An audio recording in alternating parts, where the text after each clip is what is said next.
All right, let's see how this goes.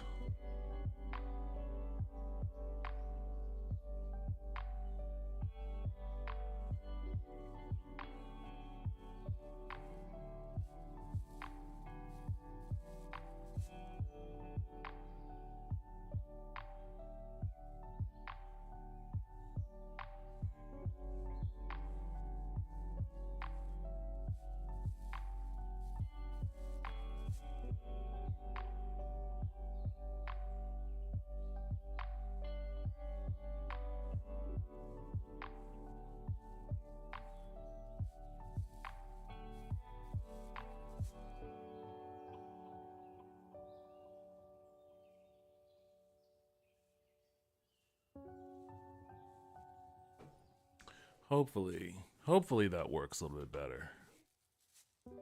Maybe. Looks like I'm getting better upload numbers on my tests, so hopefully that solved the problem here.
All right. Looks like everything is back up and running. Let me continue this story, then I'll move back on to the Twitter stuff then. What a pain in the ass, I'm telling you. I guess I just need to make a reminder to myself to periodically reset my router and stuff. Although I thought I had done that not too long ago. Let's see. Oh yeah, I was talking about Willow. Willow is starting up soon. Oh yeah, and that led me to talking about Andor. So again, Andy Serkis, criminally underrated actor, definitely needs an Emmy for his performance on Andor. I want that to happen. We should all manifest that happening. If you have not watched Andor, by all means, please go watch Andor. But yeah, I thought that that was going to be the end of it. You know, we had She-Hulk, we had Rings of Power, we had House of the Dragon, all of these great shows. Andor, which should be wrapping up soon. I thought for certain that, you know, that was going to be the end of it. But no, I'm reminded that, yeah, I think Willow is in December. So one more go at great television this year. It would be really awesome if Studio Ghibli did do a animated promo for Willow. I'm hoping so. Let's be honest, even tempered expectations don't dampen the amazing truth of the following sentence. Arguably the greatest animation studio in the world, Studio Ghibli is teaming up with one of the coolest pop culture companies there is, Lucasfilm. Whatever it ends up being is certainly going to be excited. Update? This post has been updated with additional comment from Lucas. Okay, so that's all they said is the additional comment is all will be revealed soon. All will be revealed soon. So yeah, I just saw that right before I went live and was like, oh, cool. Like that sounds certainly like something that I would be interested in. Again, I was a big fan of Star Wars Visions, so bring on the Studio Ghibli Star Wars, whatever it may be. Short film, episode, feature length. I'm for all of it. All right. As we were talking about up top with all of the crazy stuff that's been going on, we started off talking about the midterms. We moved into Twitter, and yeah, like I said, he actually did it. He went and started selling the verification check marks for $8, and so far it's going just as badly as everyone predicted that it might go. Verified impersonators have made a mess out of Twitter's $8 blue check marks. Twitter has now blocked newly made accounts from subscribing to Twitter Blue and have moved to stimmy spam on the platform. So yeah, this was one of the things that I saw on my feed yesterday. I mean, I've seen a lot. Nintendo of America with the little blue check mark on it and Mario flipping the bird.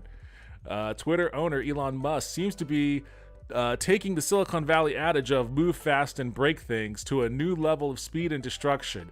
The drama has been most apparent in the platform's paid verification system that rolled out this past week and has already proved a massive headache for Twitter and an all-out shit show for regular users. After first announcing plans for an $8 verification system, Twitter has gone through a whirlwind of multiple renditions of the system before arriving at its current incarnation.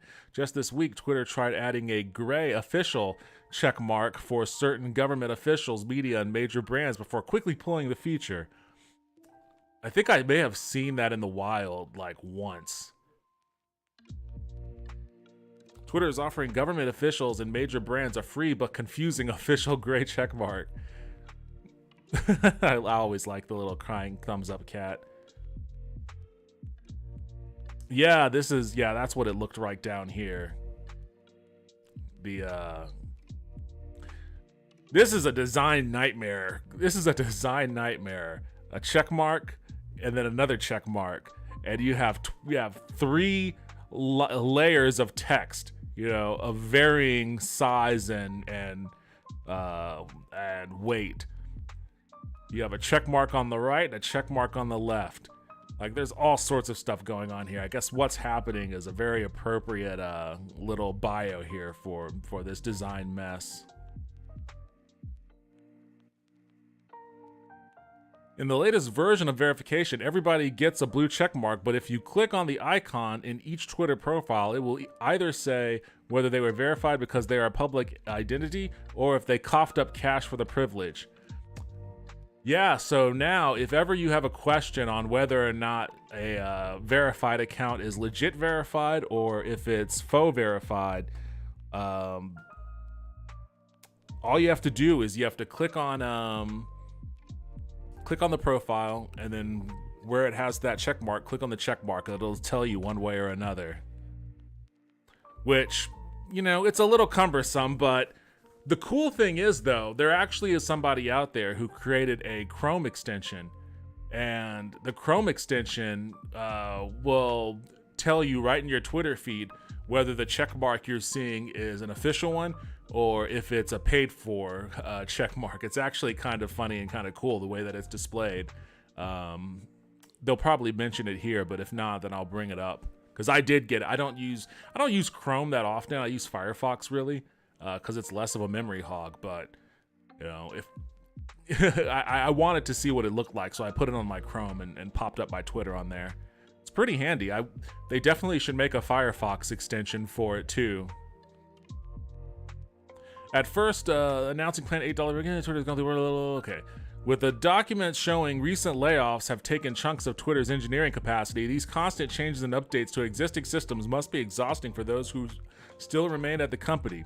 Yes, we will also talk about the massive layoffs that have been occurring, really not just at Twitter, but all across the tech industry. It's kind of, as the title of my stream denotes, Techpocalypse is definitely occurring right now. And, for anyone that's working in the tech field, it's kind of concerning. But we'll get to that little tidbit later. As a reminder, verified accounts were originally introduced to stop users from impersonating public figures. The platform had already been sued for facilitating these fakes, so Musk has to walk a fine line between monetizing the blue checkmark while claiming the site is safe for public figures, and most importantly, advertisers. If only they can get Musk himself to take the situation a bit more seriously. Yeah, this dude isn't taking it seriously at all. Like, a verified Mario gave everyone the middle finger, and President Biden is talking about sucking his own penis, and then Elon Musk's response to that was just laughter. And it's like, dude, he's trying to blame activists for advertisers fleeing the platform, while meanwhile he's just laughing at, and granted, this is like probably on the lighter side of these impersonation offenses, but there was a person that tweeted a response to this when it was first announced that he was planning on selling off these verifications. There was a journalist, I think he was a journalist, who talked about how at some point in the past he wasn't really on Twitter. He wasn't on Twitter, but somebody had impersonated him on Twitter, and they were using his name on Twitter, pretending to be him, to like talk to kids and whatnot, like to like groom kids. And you know, he had to go through a lot of shit to like clear his name and get that guy off of the platform and whatnot. He was talking about how the verification system is put into place to protect from things like that. So like a lot of these butthurt conservatives think that the check mark is like some status symbol, like, oh, look at these elites with their check mark and they think they're so special. And maybe there's some truth to that, but the existence for them isn't to make somebody a lord over the plebeians of Twitter. It was because there were people that were abusing Twitter's platform to try to scam people, or worse, you know, hurt people, traffic people even, you know. And the verification system did an excellent job at curtailing a large swath of that, you know. Yeah, that's the whole purpose of it. It had nothing to do with like status or you know, prestige or anything like that. The idea that you would sell it for $8 just undermines the point that you completely, well, it underscores the fact that this dude's just a fucking narcissist, but it also just underscores the fact that he completely has no understanding of the platform he just spent $44 billion purchasing.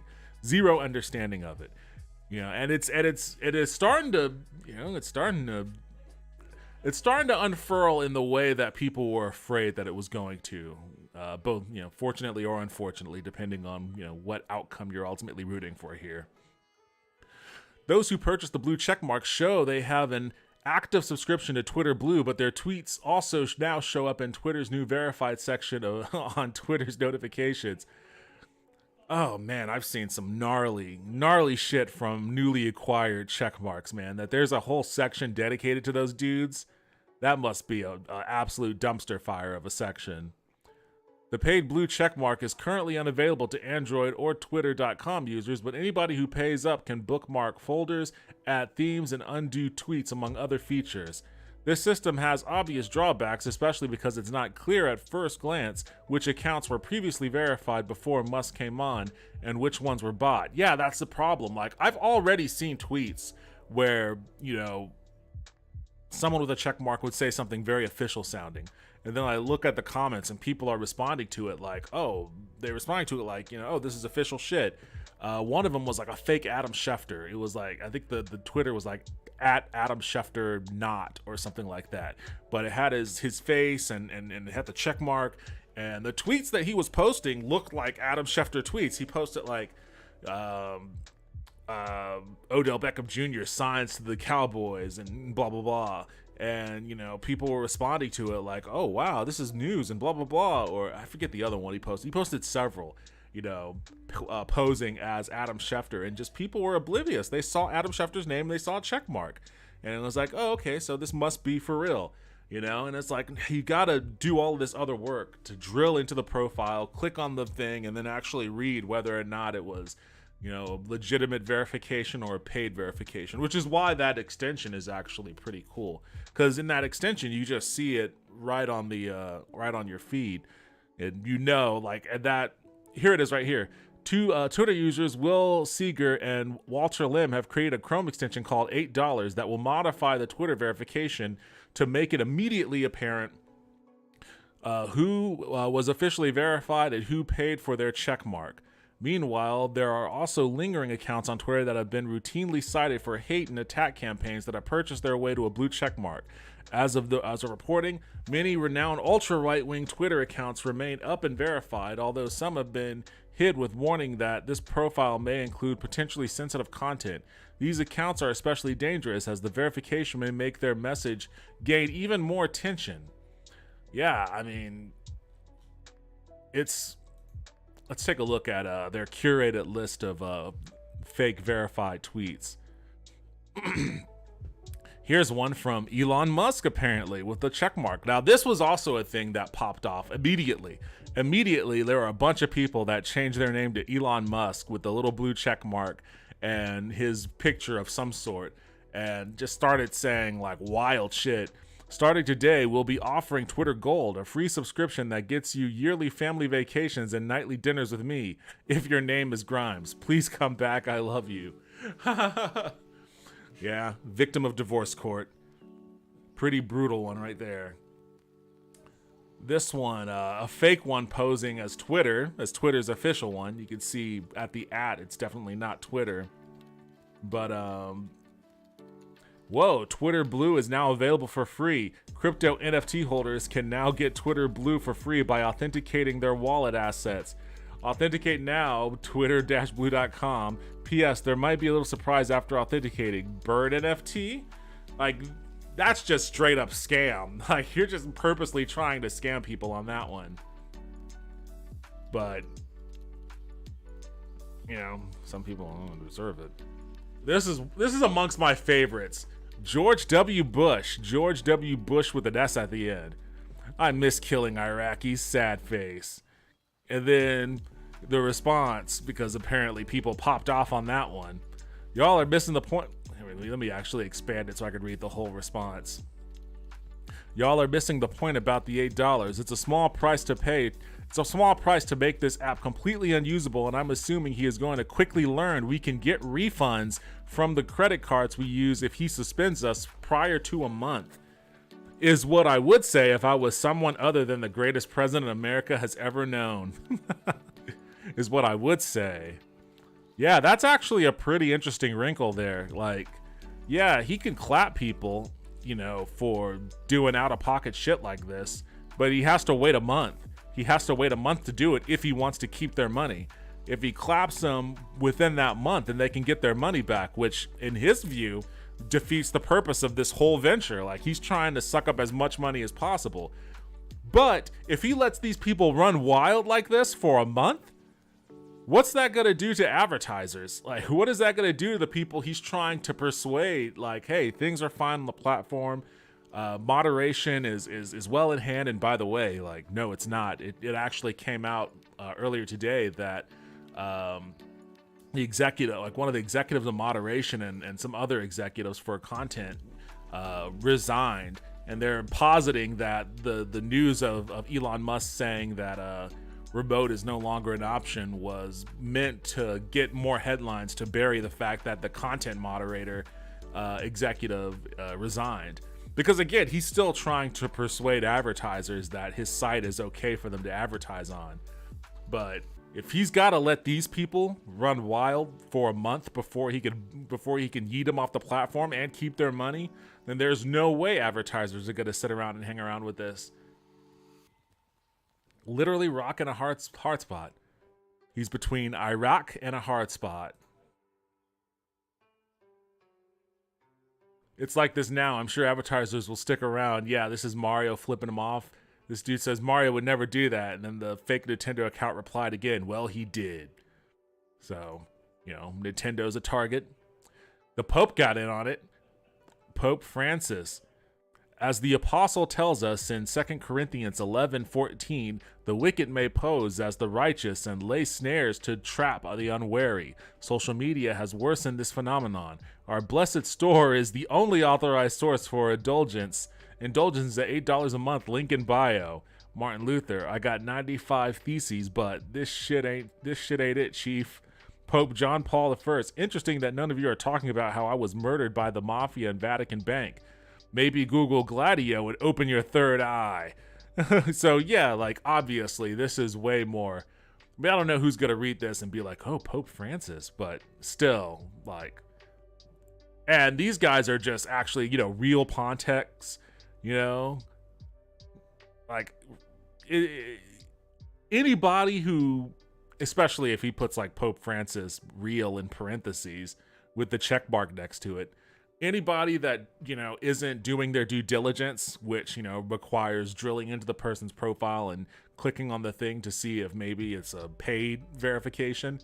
Yeah, they can glance at that in their feed and be like, oh, the Pope is going nuts. What's going on here? Ben Shapiro, Matt Walsh won't stop calling me and talking about genitalia. President Biden, I'm over here stroking my dick. I got lotion on my dick right now. Oh, boy. And another two success stories. OJ. Yeah, I'm not gonna lie, I did that shit. And then Dave Chappelle. Trans women are women. No longer Team Turf, y'all. Which, hilarious. There's actually talk of SNL writers planning to walk out if Dave Chappelle is allowed to continue to host SNL. I think he's supposed to host SNL in the next week or so or whenever. And the SNL writers are kind of revolting against that. But you know what? They just didn't see his tweet. Those SNL writers just need to see this tweet from, obviously, real Dave Chappelle. It's right there, at real Chappelle. You know, read his tweet. They'll figure it out. They'll be like, oh, okay. He apologized. He's on the right side now. We can welcome him. Just read the tweet, SNL. Rudy Giuliani. Nancy Pelosi and I do not agree on many things. Let me read the whole thing. Nancy Pelosi and I do not agree on many things, but them thanks thang, and I'll tell you what. Oh, God. I mean, if any of you have seen that picture of Nancy Pelosi, then you'll understand that Rudy Giuliani is not technically wrong there. Them thangs are thangin' for an 80-year-old woman. Libs of TikTok has a check mark. Libs of TikTok, very famous for their stochastic terroristic efforts to bomb fucking hospitals that provide services to trans kids. Just, you know, regular chill ass people. There have also been multiple accounts that weren't previously verified that have bought their way into the lords of blue check marks. Libs of TikTok, a high-profile right-wing harassment group that's often cited by the likes of the Daily Caller and Fox News, bought its verification and now stands proud in the echelons of other actual legitimate news operations. Libs of TikTok is a major force in right-wing circles that's still shaping the conservative narrative around transgender people and other LGBTQ folks, as well as drag performers. Similarly, the account's Gays Against Groomers, which is also working against the trans community by spreading misinformation, has also been verified under the new $8 system. So yeah, just a couple of cool-ass, regular, not at all problematic entities, you know, getting official verifications. So yeah, that's been what's going on. And obviously, you know, Twitter has been encountering some pretty crazy issues as of late. It seems like almost every day Elon Musk is coming out and saying something new about the operation. He mentioned that you know, going bankrupt is a distinct possibility for Twitter if they don't reach a certain amount of revenue, I guess, within the next year. Don't know how accurate that is, but I'm willing to believe it. This one from Fortune magazine. Musk has lost credibility after his boy who cried wolf moment, dumping $4 billion in Tesla stock in the latest Twitter crisis or Twitter circus show. In the latest Twitter circus show move, says tech analyst. So yeah, he also just unloaded $4 billion worth of Tesla stock too. And Tesla stock is tanking. That's another story that's on the docket here. Let me actually move this order around a bit. Elon Musk has Tesla investors fuming over his decision to unload $4 billion worth of stock onto an unsuspecting market, with key supporters warning the entrepreneur's own credibility is now on the line. I don't understand how he has any credibility at all, to be perfectly honest, but hey, whatever credibility he has, it's definitely on the line now. Wedbush Securities tech analyst and longtime Tesla bull Dan Ives complained on Wednesday that Musk threw investors a curveball and called the CEO the boy who cried wolf for claiming on numerous occasions, most recently in August, he was done selling stock. It's a kick in the teeth for those who bought shares last month following his grand vision that Tesla would one day be worth more than Apple and Saudi energy giant Aramco combined. Why do people still believe Elon Musk's lies? I mean, at this point, when he makes a grand proclamation, your initial response should just be, okay, that's bullshit. Like, even before you do any vetting of his proclamation, like, your knee-jerk reaction to it should be, okay, this is bullshit. Like the Hyperloop or going to Mars or fucking any other crazy-ass promise. Cybertruck still isn't even out yet. And at least Tesla has, like, some record of being able to produce a product that they can put on the market to sell. So I'll give them that much. But you know, the grand promises, man, just if he was a legitimate business person, he would stop making these grand proclamations. He would just let the business function. You know, that's what you do. You let your business function, and when you are on track to actually develop something of consequence, and you have all of your ducks in a row to actually get that development done, then you can make your proclamations. Once the ball's already rolling on it, then you can make your proclamations. But this dude just fucking pops off from the hip without knowing whether anything he's talking about is doable or not. And sometimes he just straight lies. Like, this is very obviously a lie. You know, claiming, well, actually, I don't know if it was a lie.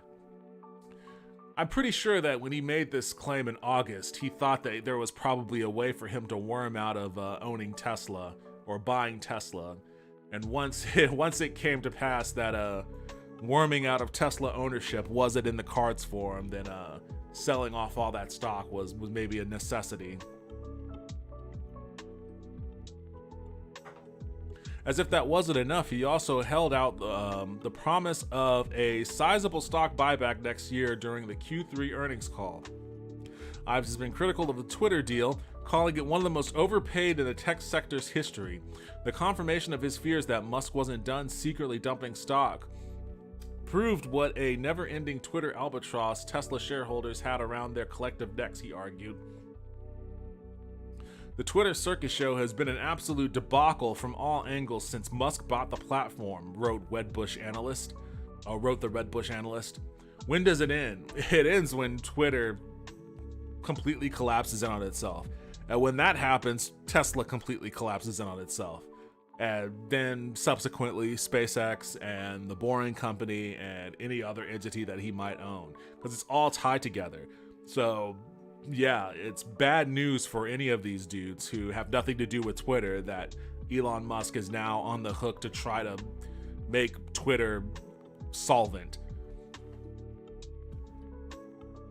Musk's more trusting supporters felt it was safe to assume he had raised all the money he needed to buy Twitter since no SEC filings to the contrary emerged in recent days. Turns out Elon was not done selling his Tesla stock. Loop Fund's managing partner Gene Munster wrote rather meekly late on Tuesday. The Tesla bull argued that he's preparing for Twitter to be a money hole for the next year. Yeah, it's going to be a money hole probably for more than the next year. Many who have been paying attention anticipated Musk would be looking for any opportunity to sell into strength. The Tesla CEO could only sell shares after the company published its full quarterly results, giving him little time to raise the billions he still needed for Twitter. Twitter madness needs to end now. The good news about the stock sell for Tesla shareholders is twofold. First, Musk didn't need to reveal his sale yesterday. SEC rules allowed him to hold off longer with the announcement for another 2 days. The fact he didn't suggests he may well be telegraphing to investors he is through, for the immediate future at least. Second, and more important, the fundamentals of the company appear to remain solid, unlike what is often the case when insiders sell. Oh yeah, like, I'm sure the fundamentals of Tesla are solid. He just needs money for Twitter. He's cannibalizing one company to try to resuscitate the other, which, you know, it would be probably a wiser strategy if he wasn't committed to adapting business strategies for Twitter that's completely contrary to how social media operates. Like, if he's going to continue to allow, you know, an environment with which advertisers are not going to want to, you know, advertise on the platform, and he definitely isn't going to get a sustained amount of revenue from $8 checkmark people. Like, people are going to have those check marks for like maybe a month or two, and then they're gonna kill them, and a lot of people just aren't going to get them to begin with. So, you know, once like 3 months out from now, like, things could be incredibly bleak for Twitter, and I don't see how they're going to come up with a way to get the kind of revenue they need within a year, other than with him cannibalizing, you know, Tesla. Vehicle sales continue to soar, increasing at a forecast 50% annual rate, even as operating expenses remain firmly rooted to the floor. Next year, Musk believes he could achieve a similar rate of growth to hit roughly 2 million cars sold. somewhat believable, but I don't know. We'll have to see. Tesla cars are pretty expensive. I saw a figure where they would compare Tesla cells to Toyota cells. They were talking about units sold and revenue. And even though Tesla had more revenue from their cells than Toyota, Tesla only sold like 319,000 units, whereas Toyota sold like 1.2 million units or something like that. And I mean, that indicates two things. One, Tesla is not selling at volume nearly to the rate that, you know, the other major manufacturers are. But two, they're also selling hyperinflated cars at hyperinflated prices, which, you know, they can afford to do because of the Tesla brand. Like, the Tesla brand allows them to be able to sell their cars at a premium. To their credit, for EVs, they're still relatively affordable compared to a lot of other EV options out there, although that's quickly no longer becoming the case. But that brand itself is going to take some damage. That brand itself is going to be taking some damage. So, you know, it remains to be seen whether or not this Twitter debacle and everything else is going to have some impact on the Tesla brand. Like, will people still want to buy a Tesla when they can get really good options elsewhere? And in this article here that I have later down the pike, we'll talk about some of those other options that are popping up too. Some up-and-comers in the EV realm that are reporting some pretty decent numbers. But, you know, from 300,000 to 2 million, I mean, that's a huge hike. That's a huge hike in units pushed. I don't know if Tesla can come there that close realistically. Yo, Dina, what's up? I have you open but can't watch. You're doing VODs later too, or just all Elon? Because Elon is definitely a great thing to react to right now. What a mess. I started the stream later than I anticipated, later than I wanted, so I probably am just going to do these news stories and then call it. I have your playlist. Thank you again for the playlist of videos to react to. I have them right here. I was hoping to get to them tonight, but I'll probably actually realistically look at them tomorrow. I think Chevy or something has a rad electric car that doesn't look like an egg. But I mean, that's the cool thing though. It's like more and more EVs are starting to look like regular cars. And when you have that, like when EVs look like regular cars and they're priced somewhat similar to regular cars, then you're going to get more people buying EVs for certain if the option's available for them. So it's definitely a good time to at least start investigating the EV market if you're looking to purchase a car. Used to be your only option was a Tesla. You know, you're gonna have to drop 40 grand on a Tesla or something. But even Teslas now, if you can get some used Teslas for cheaper. If you want to get a used Tesla, their new ones are relatively cheaper to what they used to be when they dropped. But there's so much more competition around them too. Like, yeah, you do have your more egg-like vehicles like a Nissan Leaf or the weird-shaped Econo EVs, but you also do just have like straight-up regular sedan-type EVs out there too, and soon trucks like the Ford Lightning F-150 EV pickup. You know, the Rivian's more on the expensive side. I think the F-150 Lightning is like 45 grand and like the Rivian is 60 to 70 grand. So, you know, if you're looking to spend the money, then, you know, for a truck, you do have at least two options that are available on the market. Neither of them the Cybertruck. So it's a pretty good options out there right now, which is like speaks more to my point about Tesla's brand. Like, what is the Tesla brand going to mean when you have all of these other options from all of these other established brands, and Tesla's name is being dragged through the mud by this clown? I mean, at least it's not a Kia showbox on wheels. Yeah, I guess. I mean, I kind of feel a certain way about those boxy Kias. Like, they're kind of ugly, but I kind of like them at the same time. I don't know. Kind of like that Scion XB, that Kleenex box with wheels. I am still pissed, sad, disappointed that VW hasn't done the van. Oh, like an EV version of that old Scooby-Doo Mystery Machine type van. That's kind of weird that they haven't. You know, that's actually something. There was a oh, let's see if I can find it. There was a cool concept art done of like old school Hyundais um, that were done EV. I don't even know what I would.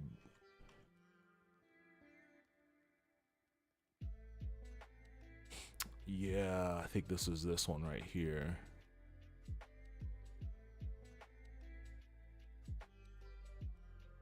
Take a look at this bad boy. Resto mod treatment elevates 1980s Hyundai Grandeur to a new level. Like this old style looking car with like the headlights are like LEDs too. Can I not zoom in? Why is it all tiny and shit? But yeah, I really do like. I've come around on the old retro boxy look. I used to not like it, but now I'm a big fan. Like I love this, how the tail lights have these little squares. I love the trim, the little chrome trim. I like that whole old school hubcap. Like this is a really cool look. And this one too, the one next to it's also a EV retro. Love that interior. Like this is like the old school. It just makes me think of, for whatever reason, it makes me think of like New York in the 80s for some reason. But I'm a fan of it. I wish that this was just like a concept, but I wish they actually made this like a production model vehicle. I would absolutely love to have something like this. I love that stitching on them, or that right there on the back seat. It's really, really cool. But yeah, I'm a big fan. So yeah, and you know, they could do stuff like this too, like, you know, bring back the old retro style and just make them EVs. And you know, I would buy it. I think a lot of people would probably buy it. They have a concept art of the VW van as electric that's beautiful. Okay.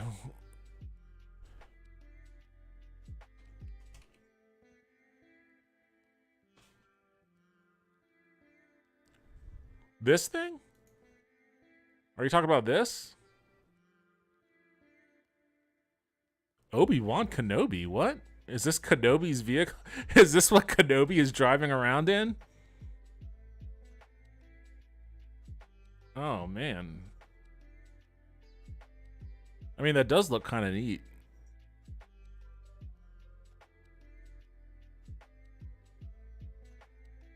I need that 80s throwback Mercedes or Lincoln Continental. Yes, the Lincoln Continental is like an underrated car. It's in a class of its own, really. But, you know, most young people, unless they're like dad or granddad has one, they'll never understand it because it's way out of our price range. But I think that there is interest. I think that there could be legitimate interest in that sort of thing. Currently being made. Also, check the Polestar 2. That's what my buddy Renta is rad too. I've seen the Polestar ones. The Polestar ones look awesome too, but those are also prohibitively expensive. The Polestars are still on the higher end there, so they're not like, you know, they're not quite mass market vehicles just yet. But I watch or I used to, I guess it's been a while. Occasionally I watch Doug DeMuro's car reviews, and he's done a lot of reviews on like the Polestars and its competitors, and you know, it looks sweet. It looks awesome. Like if I had the money, I definitely would get one, but you know, that's always the rub in these things. Like these EVs are still very expensive. I haven't seen the that VW version. I hate that. Okay, so that wasn't the one. Okay. I didn't hate it, but I wasn't super enthused by it.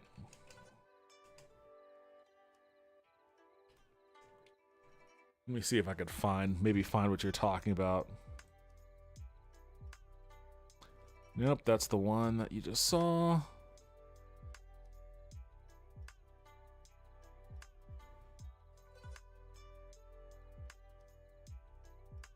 Nope, that's that one.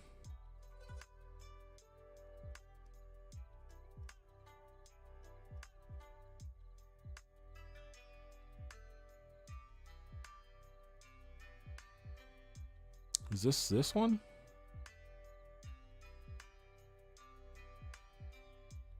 Are you talking about this one right here?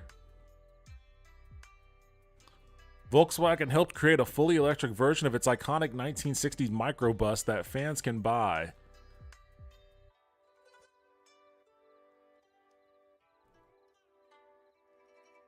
This is for the bus, the microbus.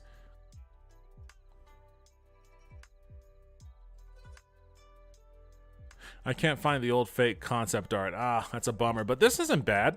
Like, this is kind of in the similar vein.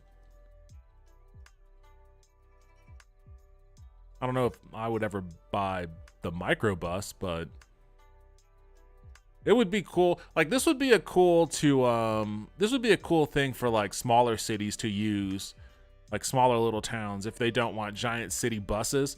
They can just have a fleet of these little EV microbuses taking people from shop to shop, or, you know, picking people up in neighborhoods.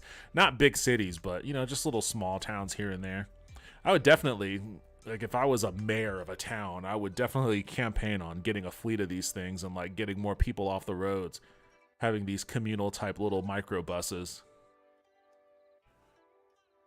But I got to scoot at neighbors. Have you open for views? Thank you. I appreciate that. I'll talk to you later. Have a good rest of your night. Let's see.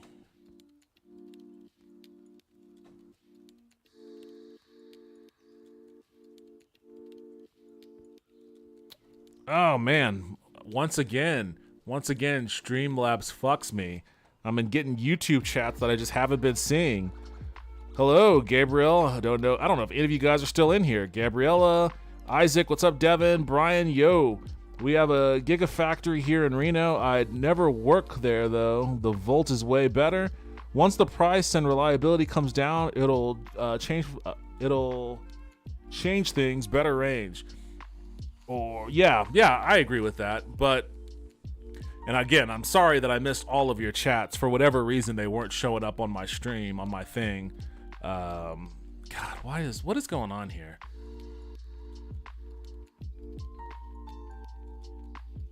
If you are still here though, I agree with you. And another thing that also kind of weirds me out about the EVs is that there's just not enough charging ports, charging stations. So it's not quite as ubiquitous as like going down the street to a gas station and then just like putting the pump in your car and waiting a couple of seconds and then you're all fueled up. Like, for starters, you got to find a place. You got to find a place to be able to plug into. Once you find a place, you got to wait for like at least 15, 20, 30 minutes in order to get a good charge out of it. So it's like, well, what are you going to do then? It's not like, oh, I got to run to the store and pick up some things. Oh, I'm out of gas. Let me get some gas real quick. Then I'll go pick up things. No, you got to like completely plan a day around just charging up your car. So like the two things I think needs to happen in order for EVs to really become what they need to be. One, you need to have charging stations as ubiquitous as gas stations. They just need to be everywhere. Don't know how you do that, but you need to put them everywhere. Put them at all the gas stations, you know, mandate that every gas station has to have at least a certain number of EV plugs. And two, you have to have like super fast charging capability. Don't know how safe that would be. Don't know if we could get there, but it has to at least take, you know, maximum of like 5 minutes. You know, plug it in, hang out for 5 minutes, and then after 5 minutes, you're all fully charged up and you can go. That's still longer than, you know, what it would take to put physical fuel into your tank, but it's not 30 minutes. Like 30 minutes is prohibitive. It's time prohibitive. You know, and I know they're like, oh, well, you can get a plug at your house and charge it at your house overnight. Sure. But if you also want to sell these things as like long distance vehicles, like I'm going to drive from, you know, one state to the next or whatever. And we're going to have charging ports so that you could, you know, charge your car on your trip. You're not going to want to fucking pull off on some random charging station, God knows where, and then hang out there for 30, 40 minutes. You know, especially like if you're trying to get somewhere, you know, under a certain amount of time.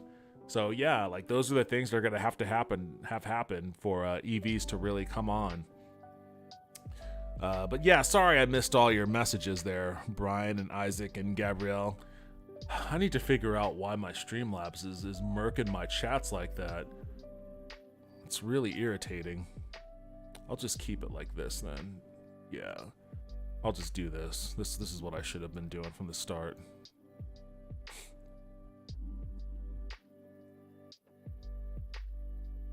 Anyways, for bulls waiting on the sidelines with spare cash that can still be deployed, picking up shares at a 52-week low is a relative bargain, assuming the Twitter deal doesn't prove too distracting. I guess that's true. Like if you are of the mind to buy low and sell high, then yeah, now would be the time to buy low. If you think that Elon Musk is the genius he wants you to believe he is and can actually turn it around. If not, then you're taking a giant risk there. Still, Ives, who has an outperform rating and $300 price target on Tesla, warned investor faith is not something Musk should take lightly, let alone squander needlessly on Twitter. Musk needs to look in the mirror and end this constant merry-go-round of Twitter hanging on the Tesla story. The Wedbush securities analyst concluded, this Twitter madness needs to end now. Shares in Tesla traded 2.3% lower at 187 during the broadly weaker session for tech stocks on Wednesday. Oof. Brutal. Tesla stock removed from Wedbush best ideas list over Twitter train wreck disaster. Tesla stock was removed from Wedbush's best ideas list on Thursday, with analyst Dan Ives citing overhang from chief executive's entanglement with Twitter Inc. In what has been a dark comedy show with Twitter, Musk has essentially tarnished the Tesla stock story and is starting to potentially impact the Tesla brand with its ongoing Twitter train wreck, Ives wrote in a note to clients. From selling Tesla stocks again and again to the PR nightmare that Twitter has become, cutting 50% of employees and then needing to bring some back, Musk's attention focused from Tesla to Twitter, and ultimately the fear that this Twitter lightning rod of controversy on a daily, almost hourly basis starts to negatively change the Tesla brand globally. Tesla is Musk, Ives wrote, and it has made him the richest man in the world. Tesla is the golden child of his empire, and he's changed the that interesting side note. The reason why Tesla is in that state isn't so much because of the cars they sell; it's because of the carbon offsets they sell. They have, because of the nature of their company as an EV manufacturer, they have end up having a tremendous amount of carbon offsets that they could sell to other corporations, and those corporations can then use the carbon offsets that they purchase from Tesla to basically continue to operate in the polluting manner that they do, while still being able to pretend like they're doing something positive for the environment. There's a great breakdown. John Oliver did a great breakdown on why selling carbon offsets is bullshit, but that's how Tesla actually makes the lion's share of its money. It's not by selling 300,000 Teslas a year. Tesla is the golden child of his empire, and he's changed the auto world much in the way that Apple's iPhone changed phones, but now he's managed to do what short sellers tried and failed, to crush Tesla stock despite the EV company being in a position of strength. I've said he still believes in the EV story as a longer-term play, but Tesla's roughly 25% sell-off since the Twitter deal is an agonizing cycle for investors to navigate and has put massive pressure on the stock as its boy who cried wolf narrative shaping up. Ives is sticking with his outperform rating on Tesla, Tesla stock, but lowered his price target to 250 from 300 to reflect the overhang. Tesla was slightly higher pre-market, but is down 50% in the year to date, while the S&P 500 has fallen 21%. So yes, what Elon Musk is doing with Twitter is having a demonstrably negative effect on Tesla. That's the story. That's the story to look out for. And again, like Ives cites it himself, like a lot of this is caused by Elon Musk's own behavior, his behavior on Twitter, in addition to the business decisions he makes on Twitter, such as allowing everybody to just have a check mark, scaring away advertisers, and having to constantly, try to reassure people that there is moderation. Moderation is actually occurring, while at the same time, actually physically laughing, like putting laughing emojis in responses to scam tweets, like people like the Nintendo one, or the Joe Biden, rubbing his dick one. Like, he responding to that in a manner that shows that he's not taking it as seriously as advertisers might want him to take it, as investors might want him to take it. Like, all of that creates that instability that damages Twitter, which in turn damages Tesla, which in turn damages the Tesla brand. So like, all of this is connected in a way that could be completely disastrous to Elon Musk. And I have to imagine he knows this, but he's also on the hook for a $44 billion purchase, Like, I think he's in a damned if you do, damned if you don't situation, and he's just too dumb to recognize that he can't lolcow his way out of it. Elon Musk says Twitter bankruptcy not out of the question as more top execs leave, reports. Twitter's new owner, Elon Musk, laid out a dire financial forecast late Thursday, saying the social media company could lose billions of dollars and that bankruptcy cannot be ruled out, according to multiple reports. Musk held an impromptu all-hands meeting Thursday afternoon, hours after sending a company-wide email warning of difficult times ahead and ordering the end of Twitter's work-from-anywhere policy. So that's what precipitated a lot of the consternation with whether or not, he's using this announcement to bury the lead, which is that the CEO of like content moderation or whatever his actual title was left the company. They'll probably get to that later here in the article. According to the information, Musk told Twitter employees at the all hands that the company could lose, quote, several $1 billion next year, and said bankruptcy is not out of the question. Earlier this week, Musk disclosed nearly $4 billion in recent sales of his Tesla shares. On Thursday, Musk said that was done to, quote, save Twitter, according to the New York Times. Additionally, two of Twitter's last remaining top executives were said to be leaving the company. Yoel Roth, Twitter's head of trust and safety, and Robin Wheeler, the head of ad sales, are out, according to the report by The Verge.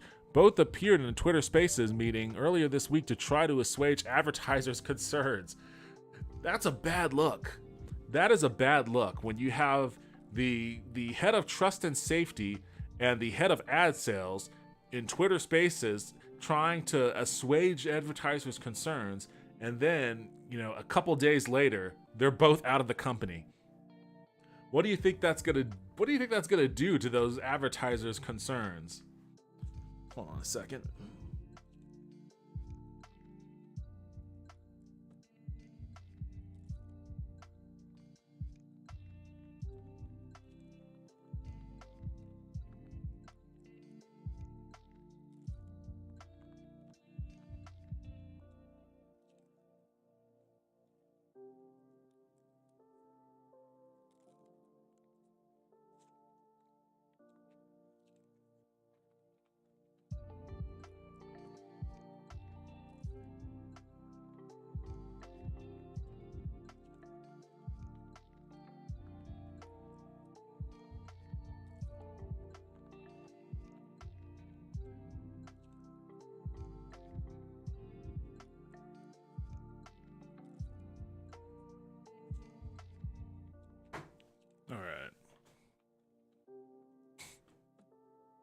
All right, let's see.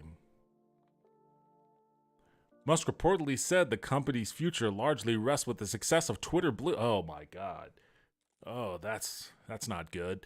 Largely rests with the success of Twitter Blue, which this week started awarding blue check marks to users who pay $8 a month, creating immediate havoc with fake accounts impersonating verified users.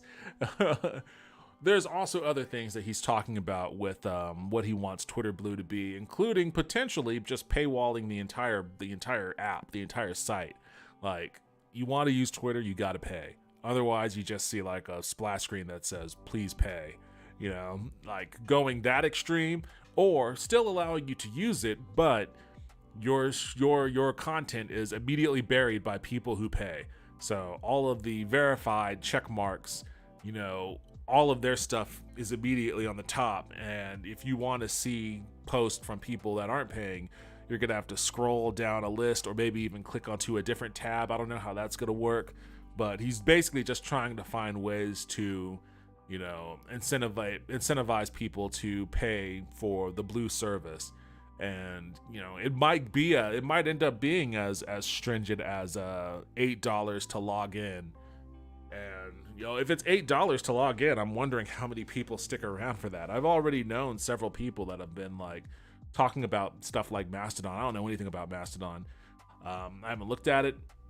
Maybe I will. I don't know. Like, I'm not paying $8. If it comes to that, like if it's like, hey, you got to log in and pay $8 to like use your Twitter, to continue using your Twitter account, then I'll definitely just go somewhere else. There's no way this dude's getting my money. But I always thought that these guys were making money selling everyone's data anyways. What's going on with that? Like, why aren't you making money selling everyone's data? It's like, so what? You're capturing everybody's sensitive personal information and you're not making money on it even? So what are you doing with it? You're just keeping it in a store? Like, I don't get what's going on there then. Like, why capture everyone's data? Like the whole adage of like free to use social media is like, if you don't have to pay for it, then you're the product. You know, that's the whole point of it. If you don't have to pay for the service, then you are the product. So, you know, I guess this is an indictment on all of us. We just aren't a valuable product anymore. Musk also reiterated his return to work order earlier in the day. If you can physically make it to an office and you don't show up, resignation accepted. And that's another thing. It's like the dude, he just communicates like a dickhead. Like, there are ways to communicate this out to your already like shaky workforce without being a complete and total cunt about it. And it's like, why? Why just go out of your way to be a cunt? Why go out of your way to be like, girl, if you don't show up, then resignation accepted? Like, he's trying to be like this hard ass brash, like, I don't take mess from anyone. It's like, fuck you, dude. I think everybody at Twitter should just stop working. Just don't show up. Fine, don't show up. Just crash it. Just burn the whole damn thing to the ground. I don't care. If I log on to Twitter tomorrow and it's like the service is not available, I wouldn't care. I mean, there are a few people I wouldn't be able to communicate with regularly anymore. I could probably find ways to reach out to them still, but I wouldn't sweat it. I wouldn't sweat it at all. And some people would just go someplace else. They would go to Mastodon, or they would go to any of these other social media apparatuses that nobody knows about right now, but they would quickly learn about it, you know, via word of mouth, or they would learn about it on Instagram, or they would learn about it on Facebook, you know. They would learn about it on TikTok, honestly. Like, hey, everybody's going to blank. You know, you'd see those TikToks pop up, and then something else will eventually fill the void that a collapsed Twitter, you know, had left behind. So I'm all for collapsing the platform, especially if it means putting this asshole in his place.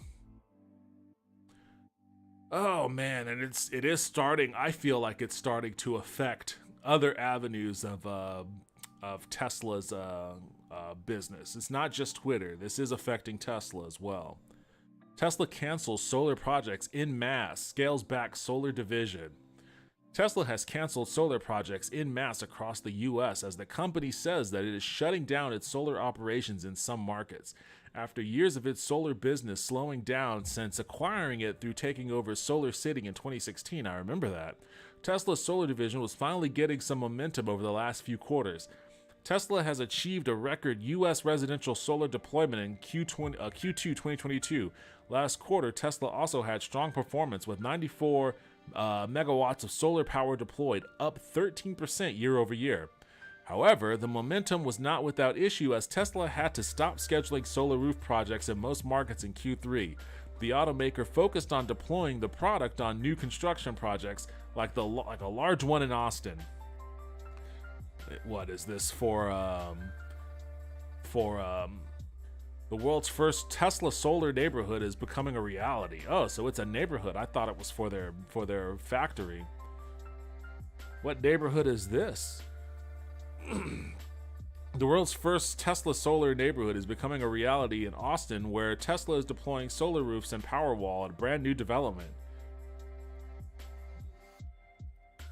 Last year, Tesla signed a breakthrough deal to deploy solar roofs and Powerwalls on a large scale at a new community in Austin, Texas. The project is in partnership with Brookfield Asset Management and DACRA.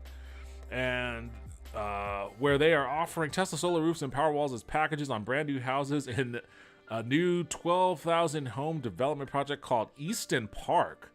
Oh God, I can't even begin to imagine how obnoxiously expensive the houses there are going to be. But the thing is, like, this is a smart play because when the 2021 freeze happened, like, everybody after the thaw, people ran out and started buying generators wherever they could. Gas generators, like gasoline powered generators, or generators that ran off of natural gas if they owned their homes.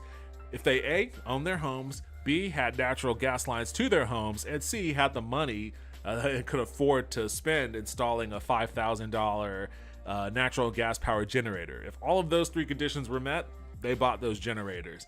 Otherwise, people were buying gasoline generators at Home Depot or ordering them at Amazon because they did not want to be in a situation again where it gets cold and the Texas potato wire power grid collapses and all of a sudden everyone's freezing in their house for a week again.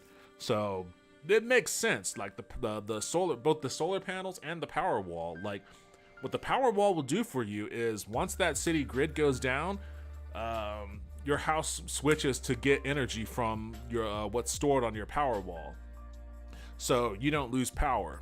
So provided that it's properly charged. Which, if it's being fed from your solar panels, then yeah, it'll be properly charged. So yeah, it's an awesome investment for anyone that's living in Texas with our unreliable power grid. And I'm sure that's a part of what they were using to sell it too. Like, they were definitely using the freeze to sell this to people. They would have been dumb not to. Accept them cookies, bitch. Easton Park. Find your Austin at Easton Park. Just 12 miles from downtown, Easton Park is a 2,300-acre master plan community in southeast Austin developed by Brookfield Residential Properties. Easton Park is focused on celebrating the best of Austin living with a vibrant community that enjoys activities like live music, food trailers, movies in the park, and running the trails. See why people love it. What, did you not like my voice? Did you not like my realtor voice? Suki, you are always a critic.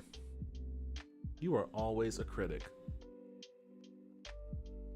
Life's better here. Get the inside scoop. The Easton Park blog. Oh, they have a blog? Everyone is open-minded, forward-thinking, and tech-savvy. Oh my god, that already, just the start of that quote already is so obnoxious and pretentious. We're an outdoorsy community, pet-friendly, a health and fitness-focused community. Oh god.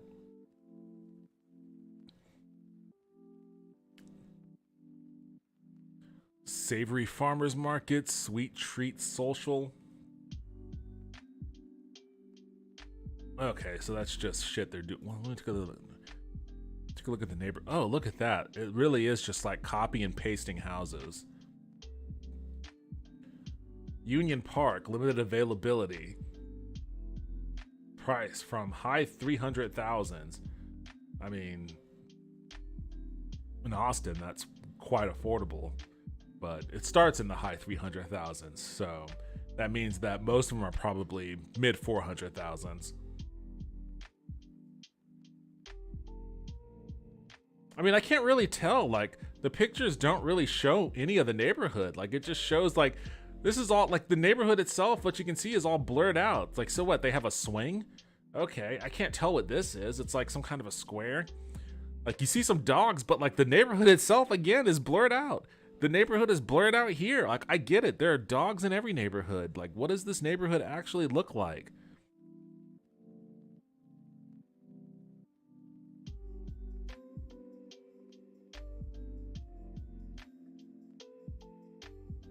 Courtyard homes. Oh, okay. I've seen these types of developments before. I kind of like the idea of them, I guess. Like, you have 4 houses and then like a little courtyard in the middle. I mean, you gotta be the kind of person that doesn't want your own yard. Single family home, price from the high 500s. So wait, what's an urban home then? What's an urban home? Accept the cookies, damn it. Let's just take a look at this one.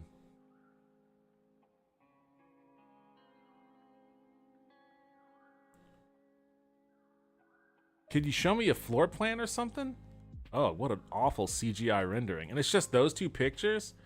Oh, this is sketchy. This is real sketchy. Where is this even located at? 183? Oh, this must be north then. This must be like Cedar Park or something. Yeah. F all that. Sidetracked. Sidetracked by Austin stuff. That was just for the Austin people.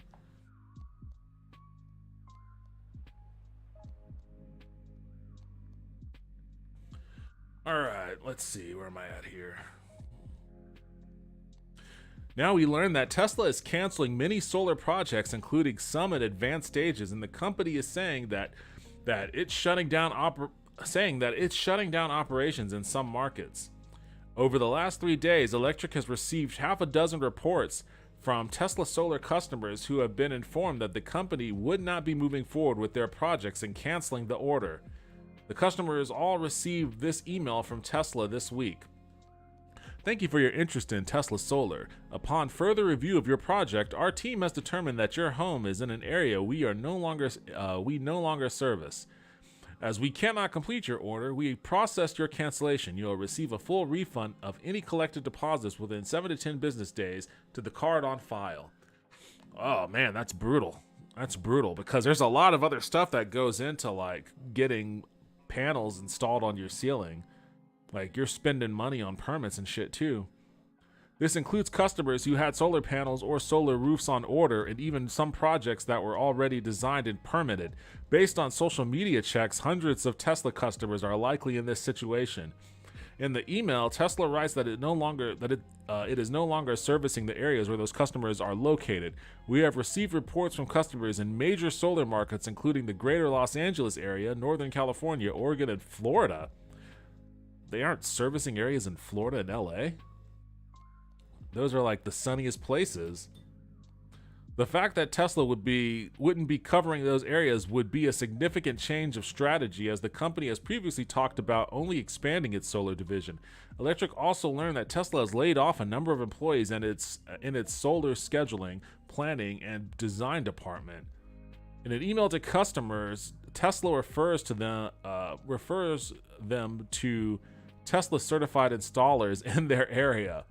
Oh, Tesla certified installers. We previously reported on Tesla's certified installer program. It started with roofing companies trained to install Tesla's solar roof, but lately Tesla has also certified solar panel installers to deploy the company's Tesla energy ecosystem. Electric's take. Considering the cancellations referring to third-party installers and the layoffs in its own solar planning department, it looks like Tesla might be calling back its own solar installations and instead plan to supply third-party installers. This would be a significant change in strategy, and one of those bits of news where I'd love to reach out to Tesla and ask what is happening. But, you know, Tesla doesn't need a press relations department, according to Elon Musk. Oh, God, they don't even have a PR department? That makes 1,000% sense that Elon Musk would say that Tesla doesn't need a PR department. In the meantime, I mean, that's a part of probably why they lost that lawsuit, you know, from those accusations of racism at their factories in California. In the meantime, it's not a good look for Tesla to leave customers who spent time and even money on moving these projects forward, and now they are back to square one. That is a huge dick move. You're leaving all these people who have already been like doing permitting and shit and ordering the panels and paying all this money. You're just saying fuck off to them. Like, fuck you, figure it out on your own. Damn, like that sucks. And they're laying people off in their solar department. Like, this has to be a result of just like panic from Tesla being drugged down via Twitter, panic from Elon Musk selling $4 billion worth of shares, and you know what that's going to mean for, you know, the business's own, you know, value. Like, I wonder how much, and it seems like it doesn't seem like the Austin neighborhood is affected by this, but I wonder just exactly how many other municipalities that these people have been operating in. Like, I wonder how much government work, they're getting for their paneling. Honestly, like that's really what should happen is like Elon Musk should crush Twitter as much as possible and then sell it to the federal government. The federal government should just buy Tesla, to be perfectly honest. And then they should just take over deploying all of these solar panels and power walls everywhere that a solar panel and power wall could be deployed. Just use the federal revenue to do what is necessary, what is absolutely necessary.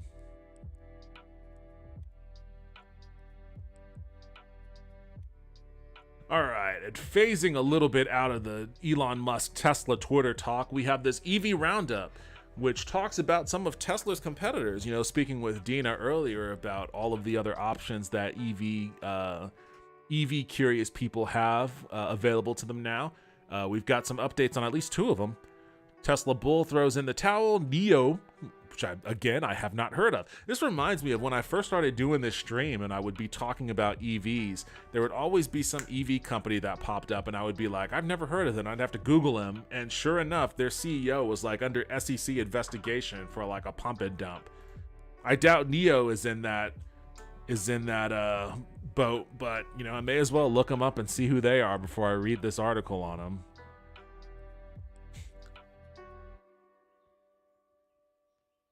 Okay, that looks like a car. NIO ET7, the ET5, which also looks like a car. Actually, it kind of looks like the new Nissan Z a little bit. All of these close-ups don't really give us a good look on what they actually look like. They're just zooming around all over. Okay, here we go. Oh, I see. Oh, that's not a bad looking car. Looks like a car. They just kind of look like Mazdas or something. I'm sure they don't want to hear that comparison. God knows how much they're selling these cars for. But where did NIO come from? Like, where did these guys come from? Here we go. Oh, they're Chinese. Okay. NIO is a Chinese multinational automobile manufacturer headed in Shanghai, specializing in designing and developing electric vehicles. The company is known for its development of battery swapping stations for its vehicles as an alternative to conventional charging stations. Well, isn't that interesting? That's got to be bad for the environment, though, to just full-on fucking swap out your battery. I mean, that does solve the problem that I was positing before about, having to go to a station or a charging port and sit there for 30 minutes or so, waiting for your car to charge. I guess you wouldn't have to do that if you just go to a place and you're like, take the old battery out, pop the new battery in. But, I guess it depends on what those batteries can charge. So if you take the old battery out, pop the new battery in, then that old battery is just going to get charged and the next person's going to come by and pick them up and put them in. So I guess there would be a lot of recycling in that ecosystem. I actually like that idea. I actually like that idea a lot. I think that would probably be a better solution than plugging the damn thing in and sitting there for 30 minutes. Huh. All right, NIO. Obviously, these guys aren't selling cars in America. I can't imagine. I've never heard of it. Maybe they are, though. Maybe they plan to. Maybe they plan to sell a car in America. Let's see. When did they... Founded in 2014. Okay.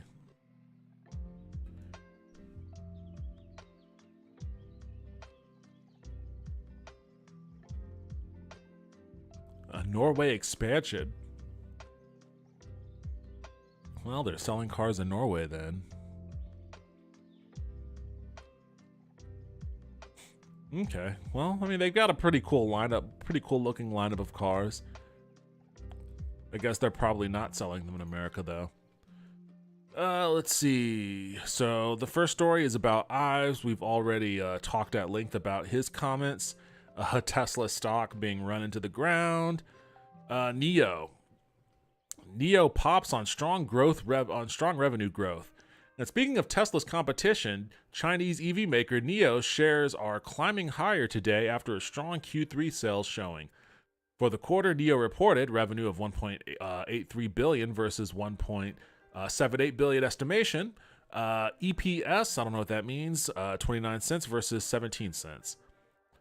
Story continues. That revenue figure represents a nearly 33% gain from a year ago, which appears to have shaken off any concern over the reported wider than expected loss. NIO says that loss and smaller margins were due to a decrease in sales of regulatory credits, rising cost of items like batteries, and investment in charging and service network.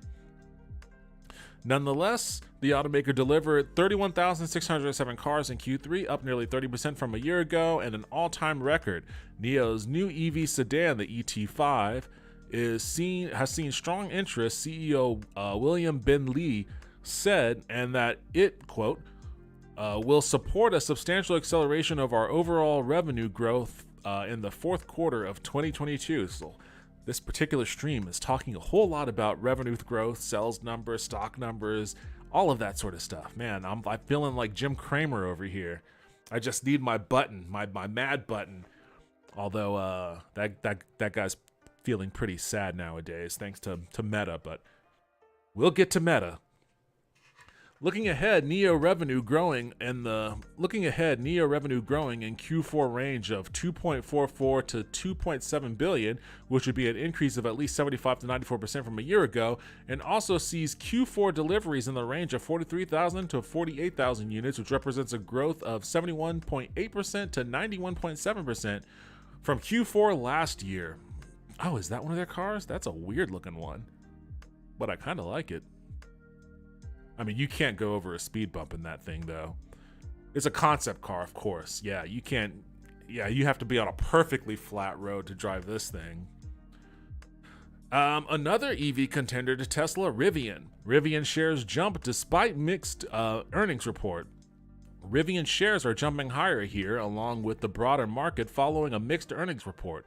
For the quarter, Rivian reported revenue $536 million versus $561 million.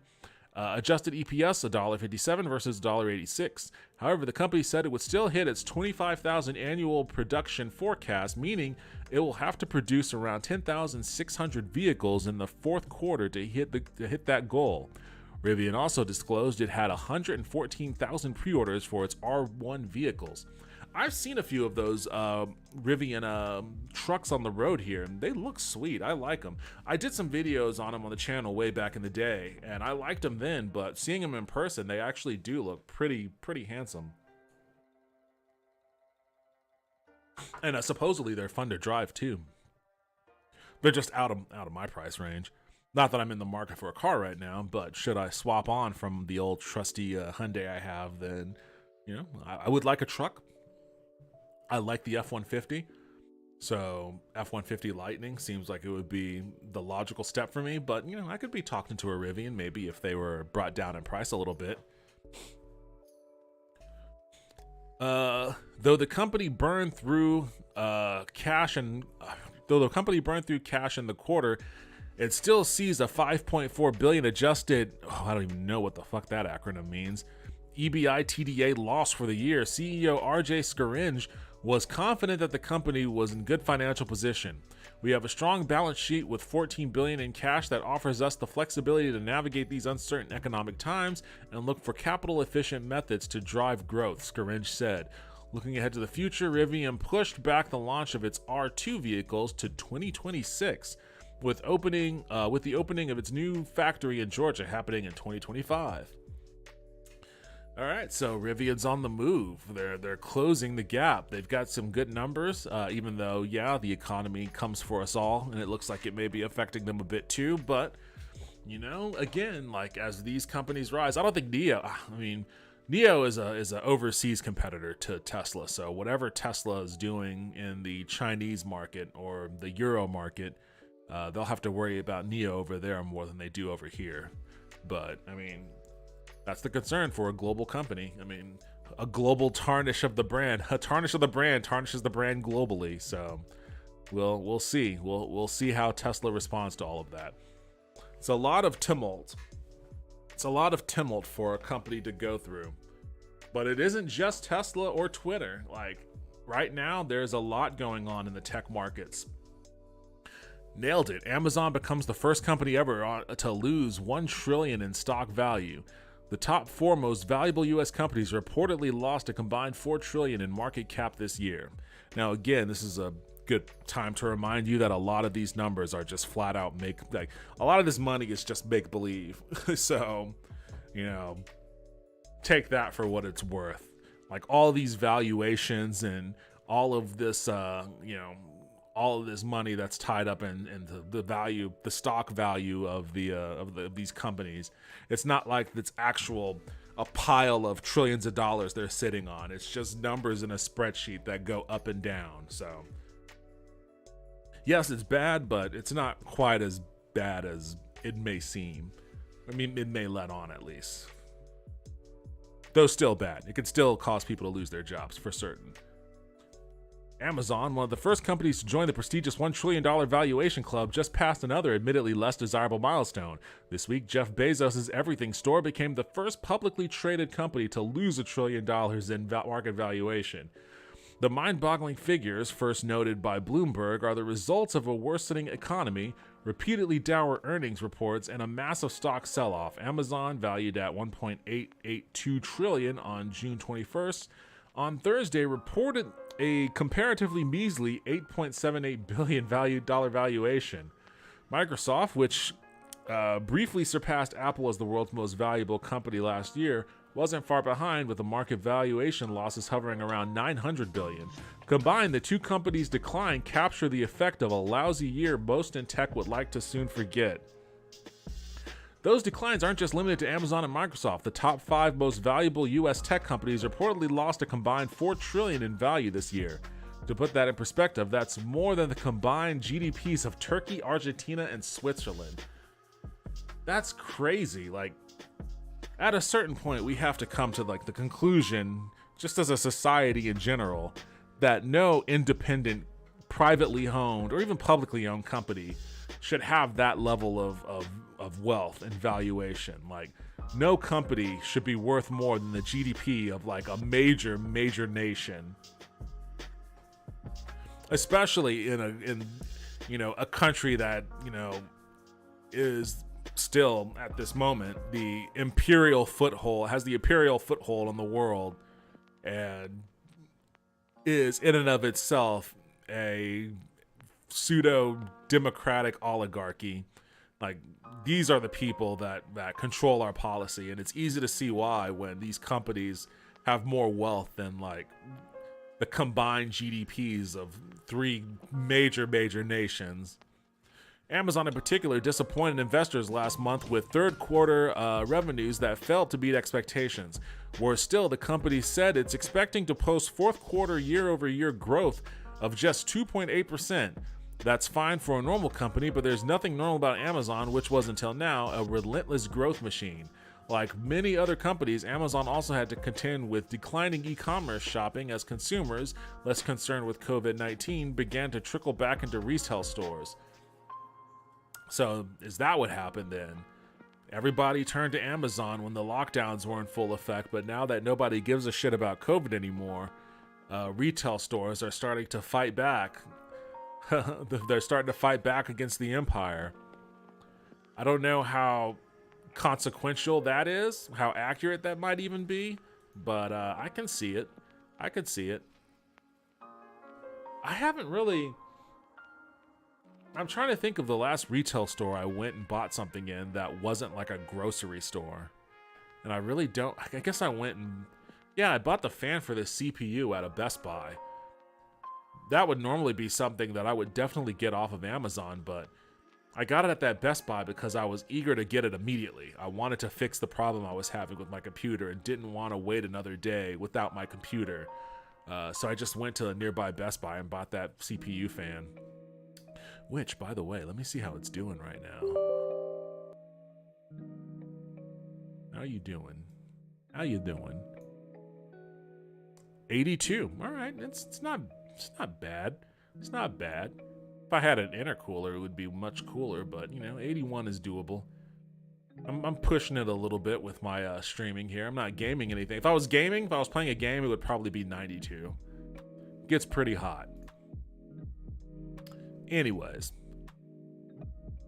there's obviously a lot happening in the macroeconomic environment, CEO Andy Jassy said following the third quarter earnings report, and we'll balance our investments to be more streamlined without compromising our key long-term strategic bets.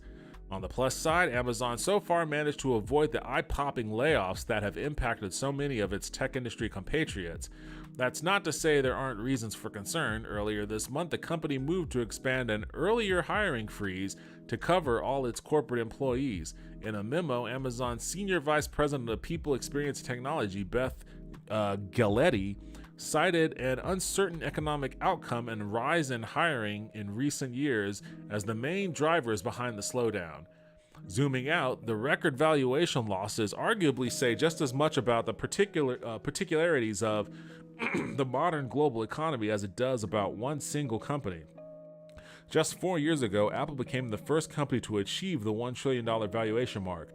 Apple somehow managed to briefly triple that valuation in the years since, and around half a dozen other companies, including Amazon, Microsoft, Meta, and Saudi Aramco, all managed to surpass, I don't even know what Saudi Aramco is, all managed to surpass the once unfathomable figure. Now in 2022, rather than write stories on companies achieving that $1 trillion mark, the more meaningful stories center around those who can lose that same amount and still maintain untoward levels of wealth. Yeah, that's a dire situation to be in. Meta laying off more than 11,000 employees. Read Zuckerberg's letter announcing the cuts. So this was another massive tech layoff that occurred just recently. Meta laying off 13% of its staff, or more than 1,100 employees, CEO Mark Zuckerberg told employees Wednesday. Meta provided lukewarm guidance in late October for its upcoming fourth quarter earnings that spooked investors and caused its shares to sink nearly 20%. The company's costs and expenses jumped 19% year over year in the third quarter to $22.1 billion. Jesus Christ, man. The numbers that these companies are operating at are insane. One company having an operating cost of $22 billion. This is why we need to really hammer taxes on these companies. Like, this is all revenue that could be used to, fund any number of small local businesses all across the country. And that's not to say that, there isn't a place for, a larger tech company. Obviously there is. But, the reason why 11,000 people are unemployed right now is because this massive tech company, pursued their CEO's Don Quixote-like quest to create a slightly better version of Second Life and dumped untold billions of dollars into that project. Meta is laying off 13% of its staff, or more than 1,100 employees, CEO Mark Zuckerberg said in a letter to employees Wednesday. Today, I'm sharing some of the most difficult changes we've made in Meta's history, Zuckerberg said in the letter. I've decided to reduce the size of our team by about 13% and let more than 11,000 of our talented employees go. We are also taking a number of additional steps to become leaner and more efficient company by cutting discretionary spending and extending our hiring freeze through Q1. Meta shares were up about 7.7% Wednesday morning. So, this is also a very, very excellent example as to why we need more unionization in the tech industry. Because just laying off 11,000 people on a whim and seeing your shares jump as a result is psychotic. That is absolutely psychotic. We're talking about near 15,000 people, unemployed people between Facebook and Twitter in a week, in a week's time span. The layoffs come amid a tough time for Facebook parent company Meta, which provided lukewarm guidance in late October for its upcoming fourth quarter earnings that spooked investors and caused its shares to sink nearly 20%. Investors have been concerned about Meta's rising costs and expenses, which jumped 19% year over year in the third quarter to $22.1 billion. The company's overall sales declined 4% to $22.71 billion in the quarter, while its operating income dropped 46% from the previous year to $5.66 billion. 46% is, I mean, operating income dropped 46%. That's a pretty steep decline. I want to take accountability for these decisions. Well, what does it mean, dude? What is it? Like, nobody who lost their job ever feels better when the CEO, who is still employed, says, I want to take accountability. Like, at the start of the pandemic, I was working at a company that did bookkeeping software here in Austin, and we had to shut down.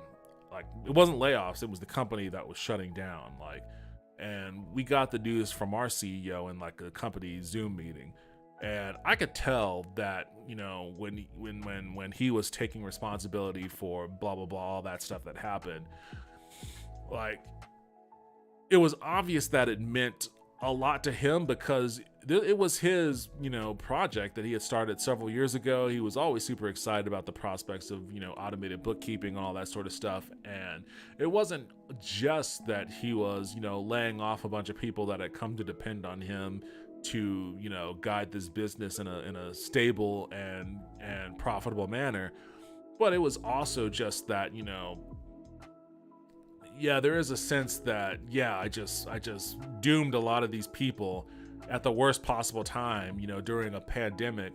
But I imagine that it was more real to him than it would have been if it was a layoff, because it affects him too. Like, he doesn't have a company anymore. Like, the accountability that he faced for the mismanagement of the company is no longer having a company. But the accountability that Zuckerberg's facing is a 7.7 increase in his shares, in the Meta shares.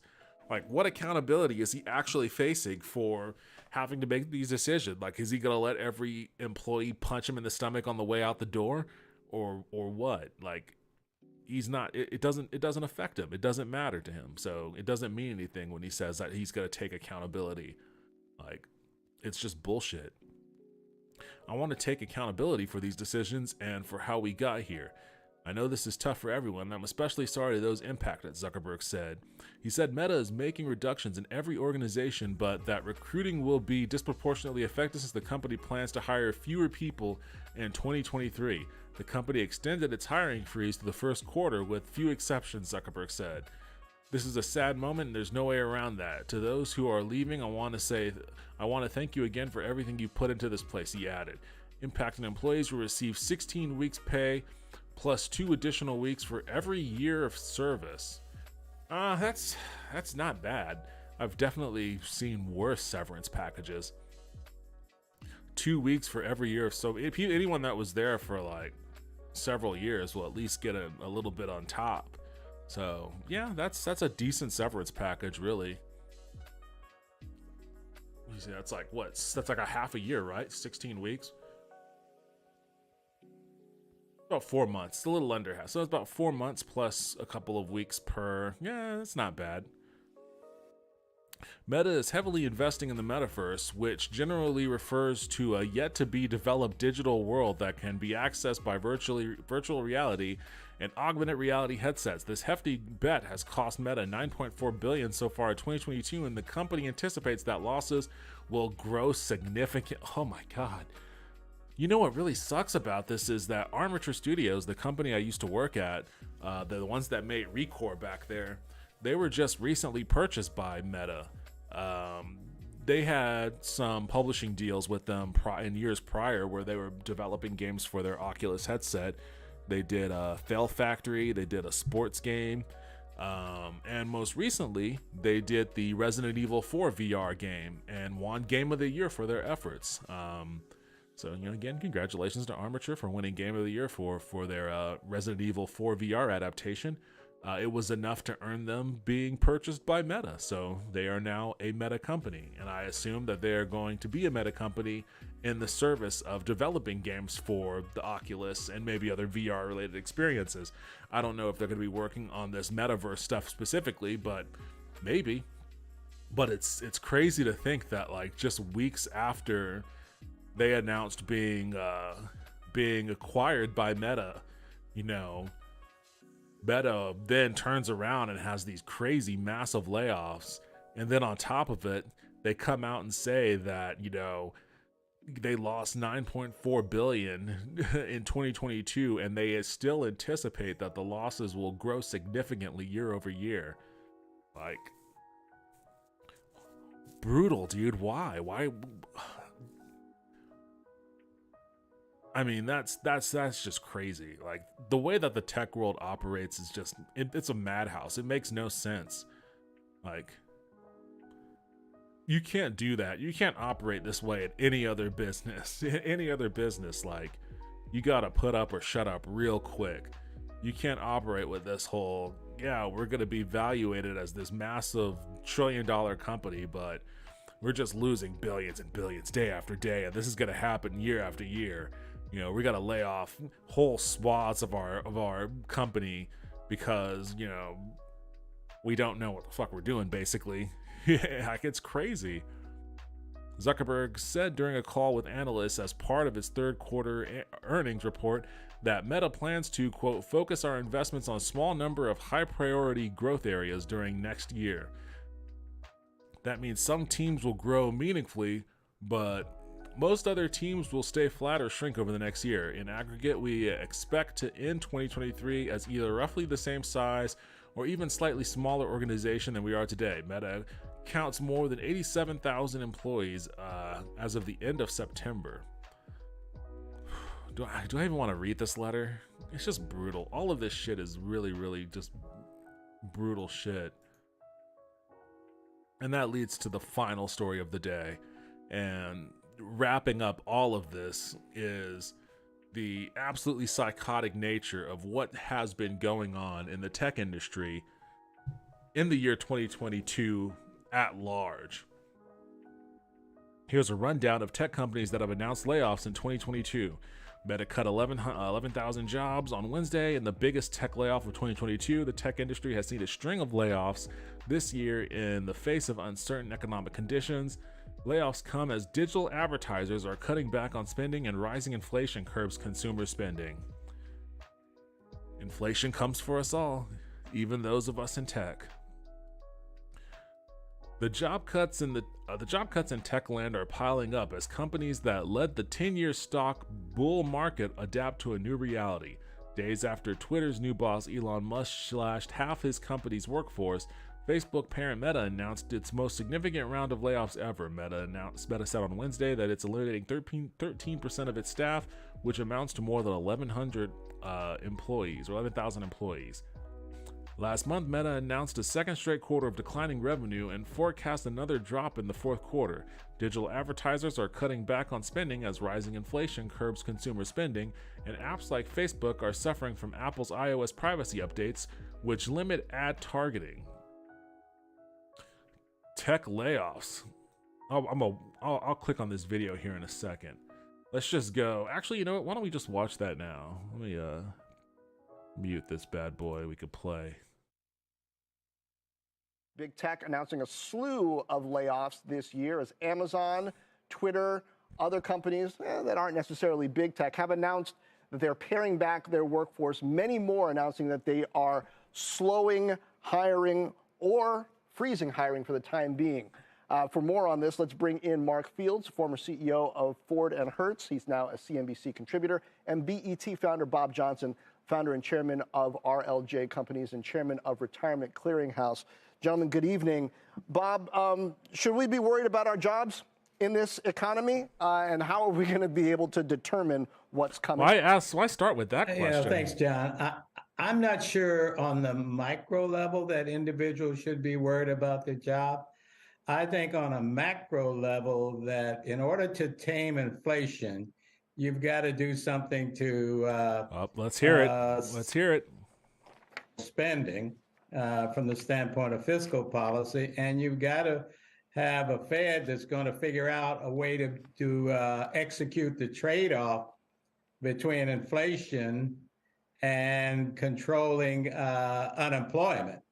And right. That's the trick of it. That's you're going to control inflation. You're going to somehow see a rise in unemployment. The question is, the Fed has two charges. One, That's a very old-fashioned mechanism for controlling inflation, and it's also like it's controlling inflation from the labor standpoint. Like we want to make people poorer so that demand on goods and services decreases, and they believe that demand, like shrinking demands on good and services, is what'll curb inflation, because obviously as supply is unable to keep pace with demand, then the cost of the available supply goes up because of scarcity. So the idea is that we're going to crush the workers so that we artificially deflate their demand, and then that way the demand on the market can meet the supply that's available, and then that way prices can start to come down.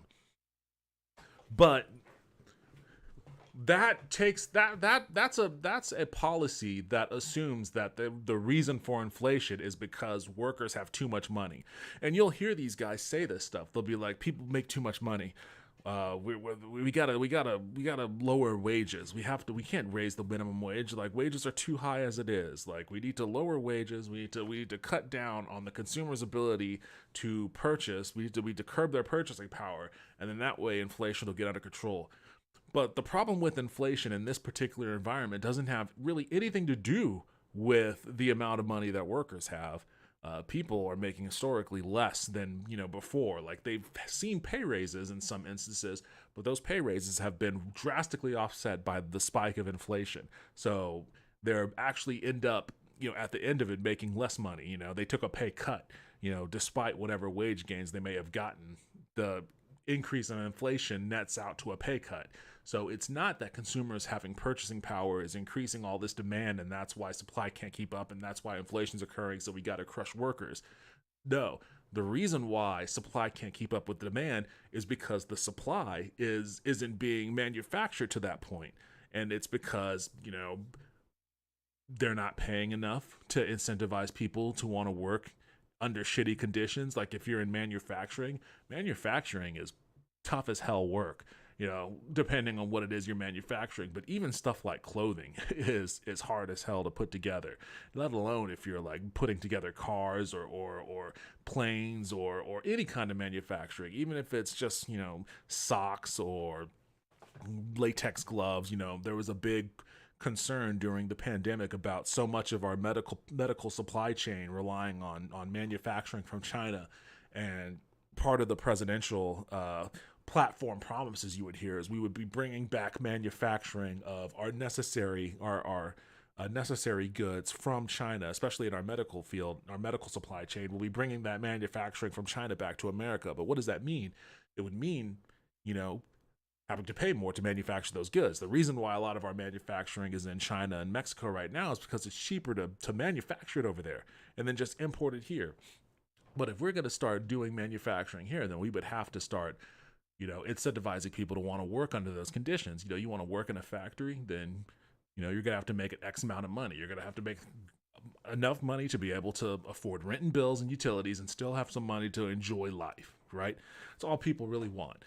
All most people want is to be able to easily afford rent, bills, utilities, food, gas, and then just enjoy life in their free time. And they don't want to pay those wages. They want to pay as little as humanly possible to just be able to operate their business. They don't care about giving their workers a good life. They only care about covering the bare minimum of operating expenses so that their profit margins are wider. And when you operate to that end, especially after the pandemic, when people realize, they start to reevaluate their lives, the value of their lives, the value of how they spend their time, what's important to them, what they want out of life, both, on the clock and off the clock, then you get a ton of people who decide, yeah, I don't want to do this anymore. I don't want to work for shit wages. I don't want to bust my ass only to, realize, as I'm watching friends and family around me suffer and die, that, maybe it all wasn't worth it. And if I'm going to end up devoting so much of my life to work, then I'd better damn well get something out of it, So the fact that they don't want to meet those ends is why you're seeing so much of these people that are unable to fill vacancies in their workforce. And, you hear people just don't want to work anymore. It's like, it's not true. people do want to work. They just don't want to work for shit wages. They don't want to work for shit conditions. They don't want to work for lack of benefits or anything like that. They don't want to be fucking serfs anymore. So that's the real well, that's one of the another big cause of inflation that we see. It is just flat out corporate price gouging. And that's, let me see if I can bring that up, because that's nothing to be shirked off either.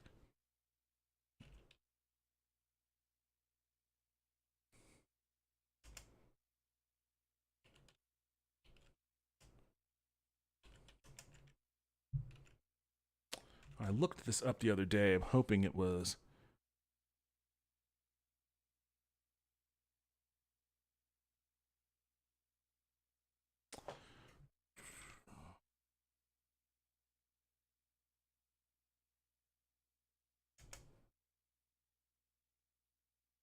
Oh, where have I? It must be gotta be my history somewhere.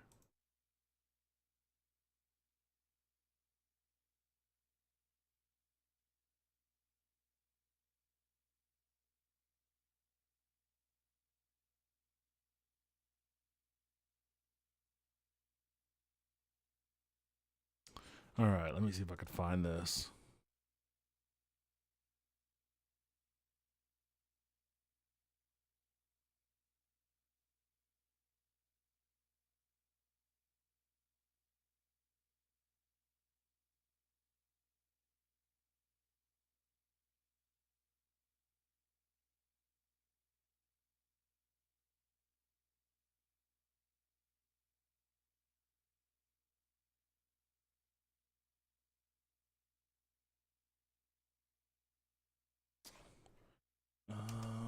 Man, I wish I could remember the actual thing to Google. Let's see.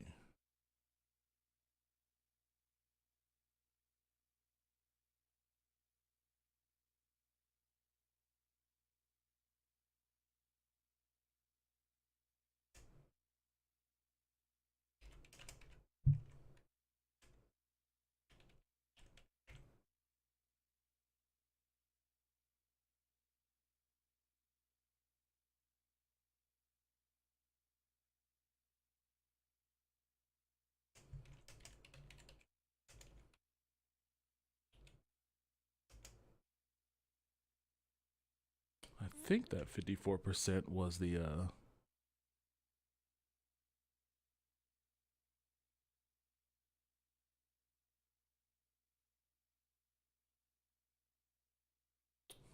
I feel like I'm getting closer to it.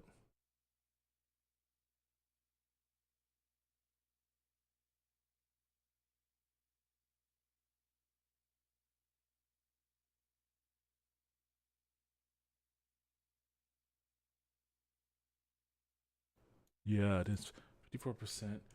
Oh, damn it.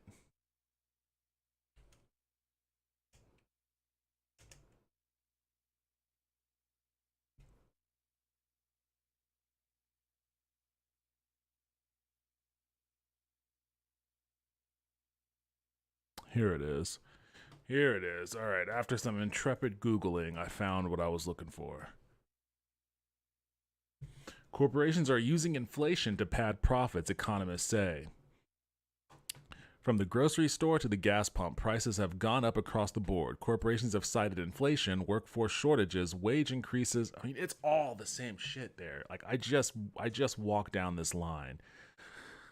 The shortages are because people don't want to work for shitty conditions. The wage increases aren't.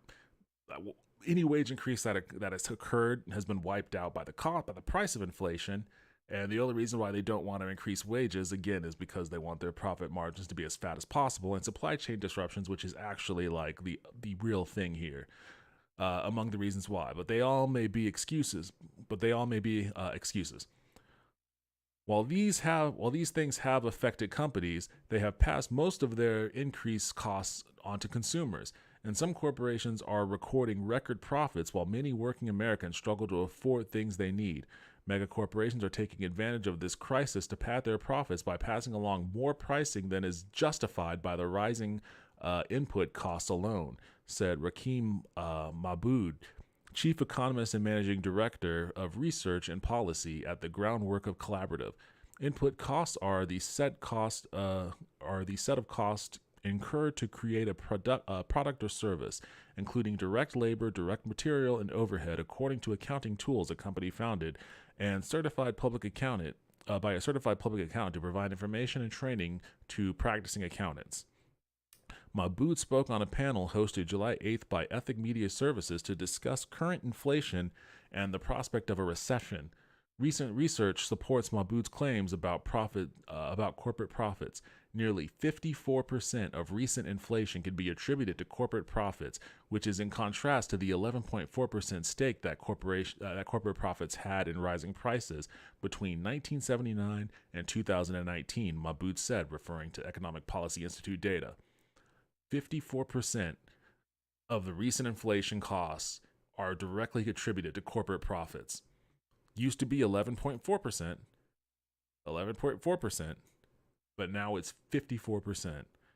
A report by the Roosevelt Institute in June showed that corporate profits hit record highs in 2021 and corporations increased prices at the fastest rates in decades, she said. It also detailed that corporations on average charge consumers 72% more than their input costs compared to 56% pre-pandemic. So again,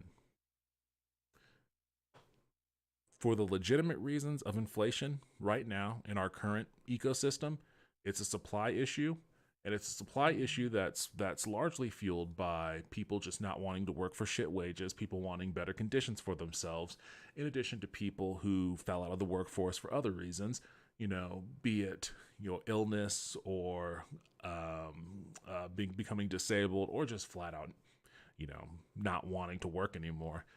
Having realized that during the pandemic years that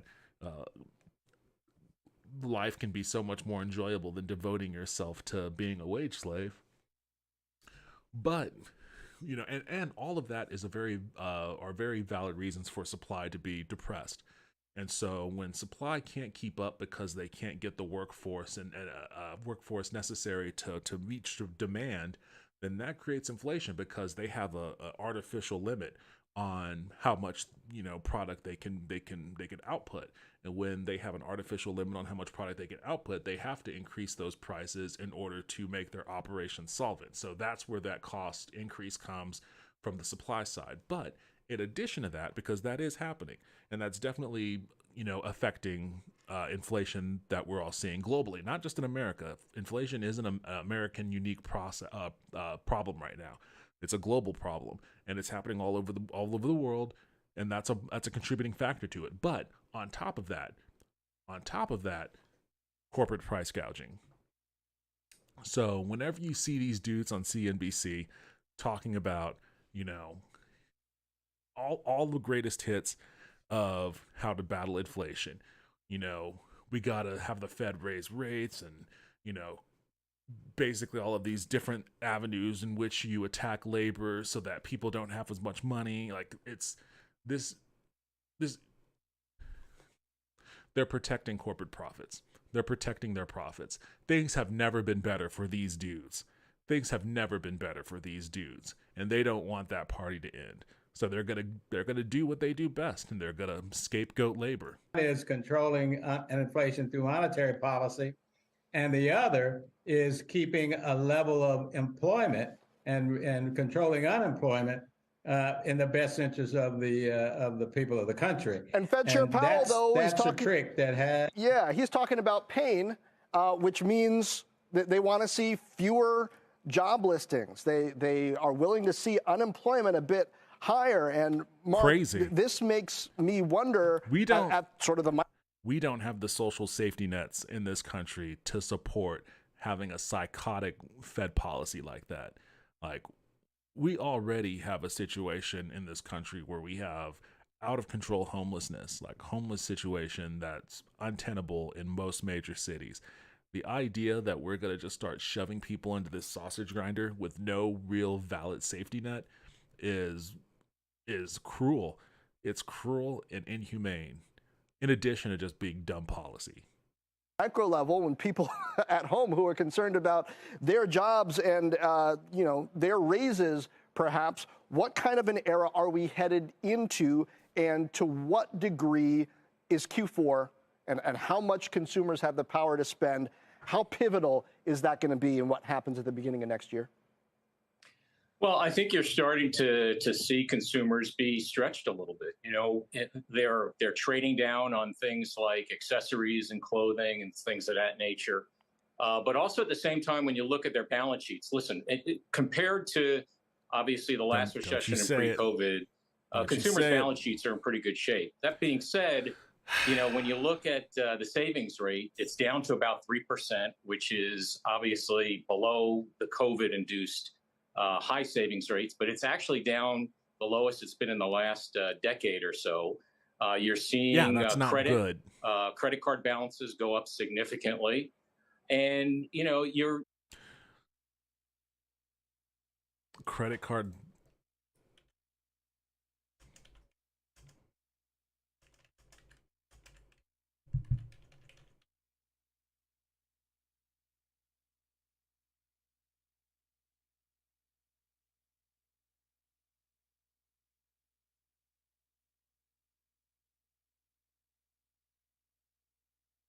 I don't want to. I know I saw an article about an increase in people using credit cards to purchase groceries, but I already spent too much time digging in my history. When you have this mixture of declining, we're revising our revenue and growth objectives, and we're going to start working on costs because they're very. I wanted to see them talk about I think specific companies on their cost structure. Into the holiday period is these. So let's just go through these companies then real quick, since I guess they aren't going to talk about them. So we already talked about Meta. They laid off 11,000 jobs. We talked about Twitter. They laid off 3,700 jobs. Lyft, around 700 jobs cut. Lyft announced last week that it cut 13% of its staff, or about 700 jobs. In a letter to employees, CEO Logan Green and President John Zimmer pointed to a, quote, probable recession sometime in the next year, and rising rideshare insurance costs. For laid-off workers, the ride-hailing company promised 10 weeks of pay, health care coverage through the end of April, accelerated equity vesting for the November 20 vesting date, and recruiting assistance. Workers who had been there for more than 4 years will get an extra 4 weeks of pay, they added. Stripe, around 1,100 jobs cut. Online payment giant Stripe laid off roughly 14% of its staff, which amounts to about 1,100 employees last week. CEO Patrick Collison? Patrick Collison, or Collison, I think it's Collison. CEO Patrick Collison wrote in a memo to the staff that the cuts were necessary amid rising inflation, it's all the same stuff, fears of a looming recession, higher interest rates. Like, it's so shitty to fucking fire people because you're afraid of a possible recession. Like, we don't even know if the recession will actually happen. I mean, some people think that we're already in it. Yeah, I can kind of understand that point of view, but just say it then. Just say we're in a recession. Don't say fears of a looming recession. We're going to put a bunch of fucking people out on their asses because we're afraid of a looming recession. Like, if these dudes were unionized, then you would be negotiating. You'd be like, hey, we're afraid of a looming recession. Let's try to renegotiate some of our deal here.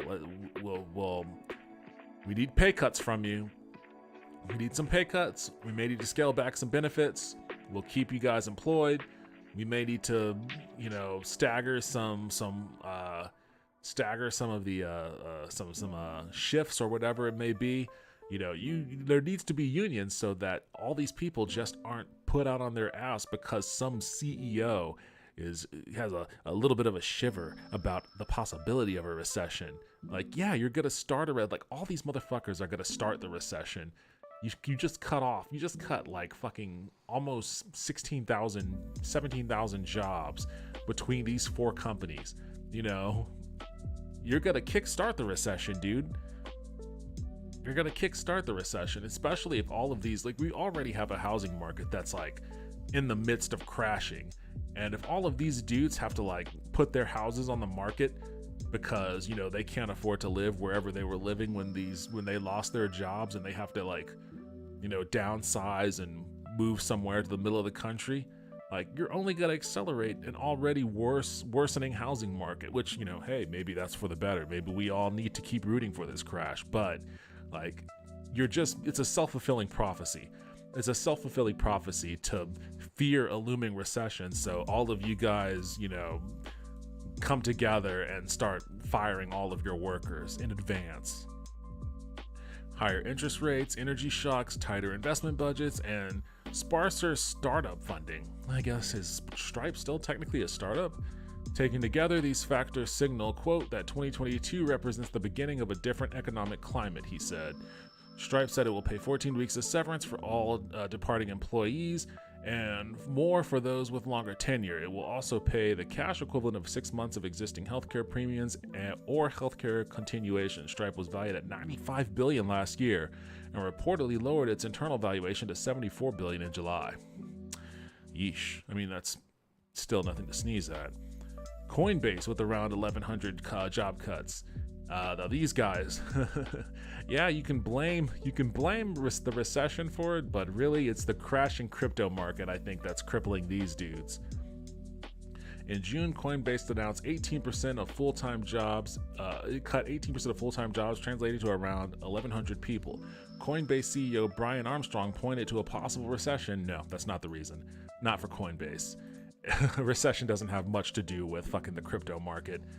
A need to manage costs and growing too quickly during a bull market. Coinbase, which held its stock market debut, has lost over 80% of its value this year, cratering alongside cryptocurrencies. That's what it is. Like, this guy's a bullshit artist if he's like, well, I'm afraid of a possible recession, and no, that's not the reason. It's because crypto's tank and you were trying to cash in on the scam. Those laid off received a minimum of 14 weeks of severance plus an additional 2 weeks for every year of employment beyond 1 year. They also were offered 4 months of Cobra health insurance in the US and 4 months of mental health support globally, according to the company's announcement. Now that's not bad. That's not bad. The mental health part. Shopify, around 1,000 jobs. In July, Shopify announced it laid off 1,000 workers, which equals 10% of its global employees. In a memo to staff, CEO Toby Lucht acknowledged he had misjudged how long the pandemic-driven e-commerce boom would last and said the company is being hit by a broader pullback in online spending. Okay, well, at least that was honest of him. He made a mistake. The company's stock price is down 78% in 2022.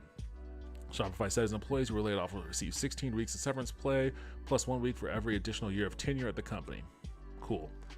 Netflix, around 450 jobs. That's a minuscule amount considering how many people Netflix employs. Also, Netflix has been leading the charge on like bad reports and shuttering businesses or shuttering, sectors of its operations. So I'm kind of surprised it's only 450. Netflix announced 2 rounds of layoffs. In May, the streaming service eliminated 150 jobs after Netflix reported its first subscriber loss in a decade. Oh God. And that sucks, dude. A decade of nothing but subscriber gains, and then the first time they proposed a loss, 150 people lost their jobs. That's so shitty, dude. Whatever happened to just like, oof, we took a hit. Let's weather this. Let's turn it around. Like, other than, ooh, we took a hit. Let's fucking fire people. Let's make people unemployed. Like, God, man, just the way that these companies operate is so fucking spineless. In late June, Netflix announced another 300 layoffs. In a statement to employees, the company said, while we continue to invest significantly in the business, we made these adjustments so that our costs are growing in line with our slower revenue growth. Netflix stock is down 58% this year. Microsoft, less than 1,000 jobs cut reportedly. In October, Microsoft confirmed that it let go less than 1% of its employees. That cut impacted fewer than 1,000 people, according to an Axios report which cited an unnamed person. The announcement came after Microsoft called for the slowest revenue growth in more than 5 years in the quarter that ended September 30th. Snap, more than 1,000 jobs. Kind of surprised that Snap still has 1,000 people working for him. In late August, Snap announced it laid off 20% of its workforce, which equates to 1,000 employees. Snap CEO Evan Spiegel told employees in a memo that the company needs to restructure its business to deal with financial challenges. He said that the company's current year-over-year revenue growth for the quarter of 8% is well below what we were expecting this year. Snap has lost 80% of its value this year. Yeah, they're not long for this world. Snap will be the way of the dodo in no time. Robinhood. This is an interesting one. 31% of its staff. These guys were the golden child before Wall Street bets happened.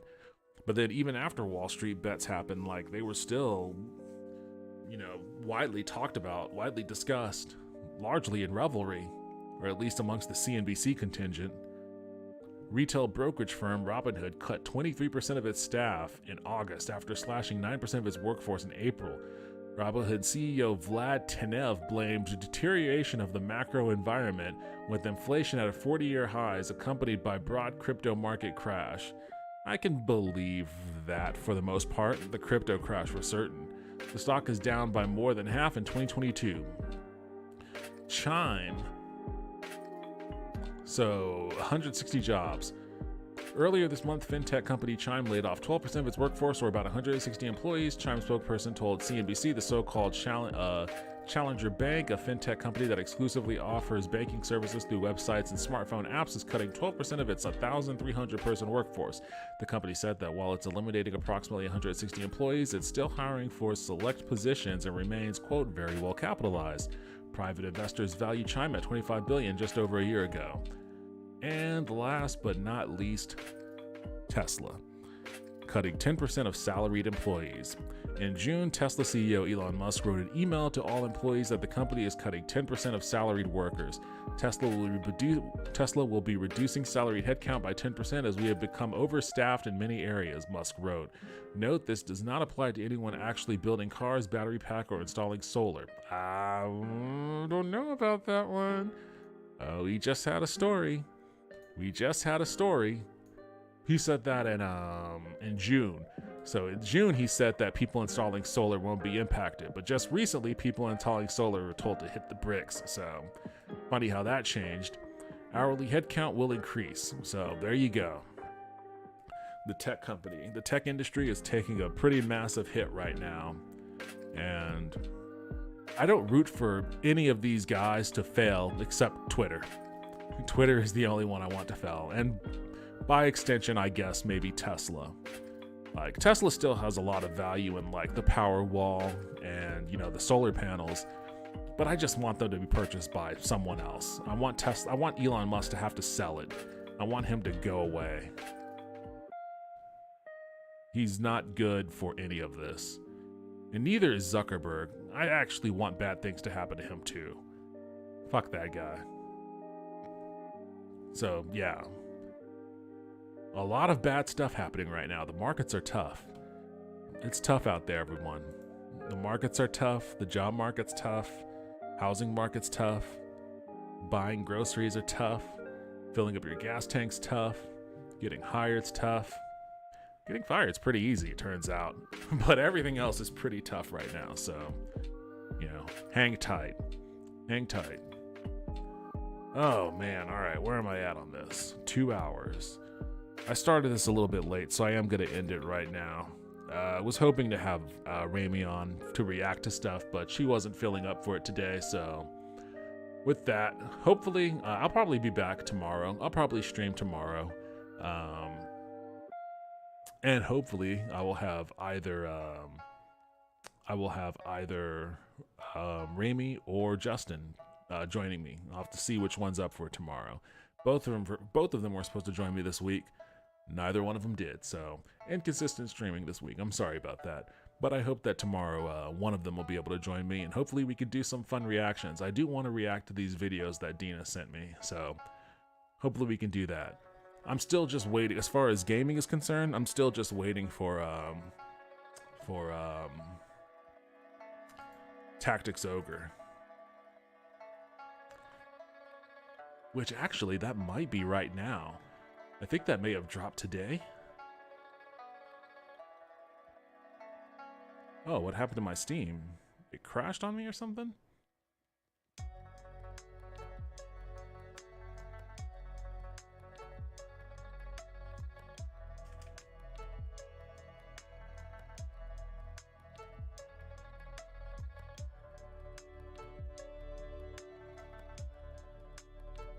Oh yeah, it is today. Okay, it's it's not available.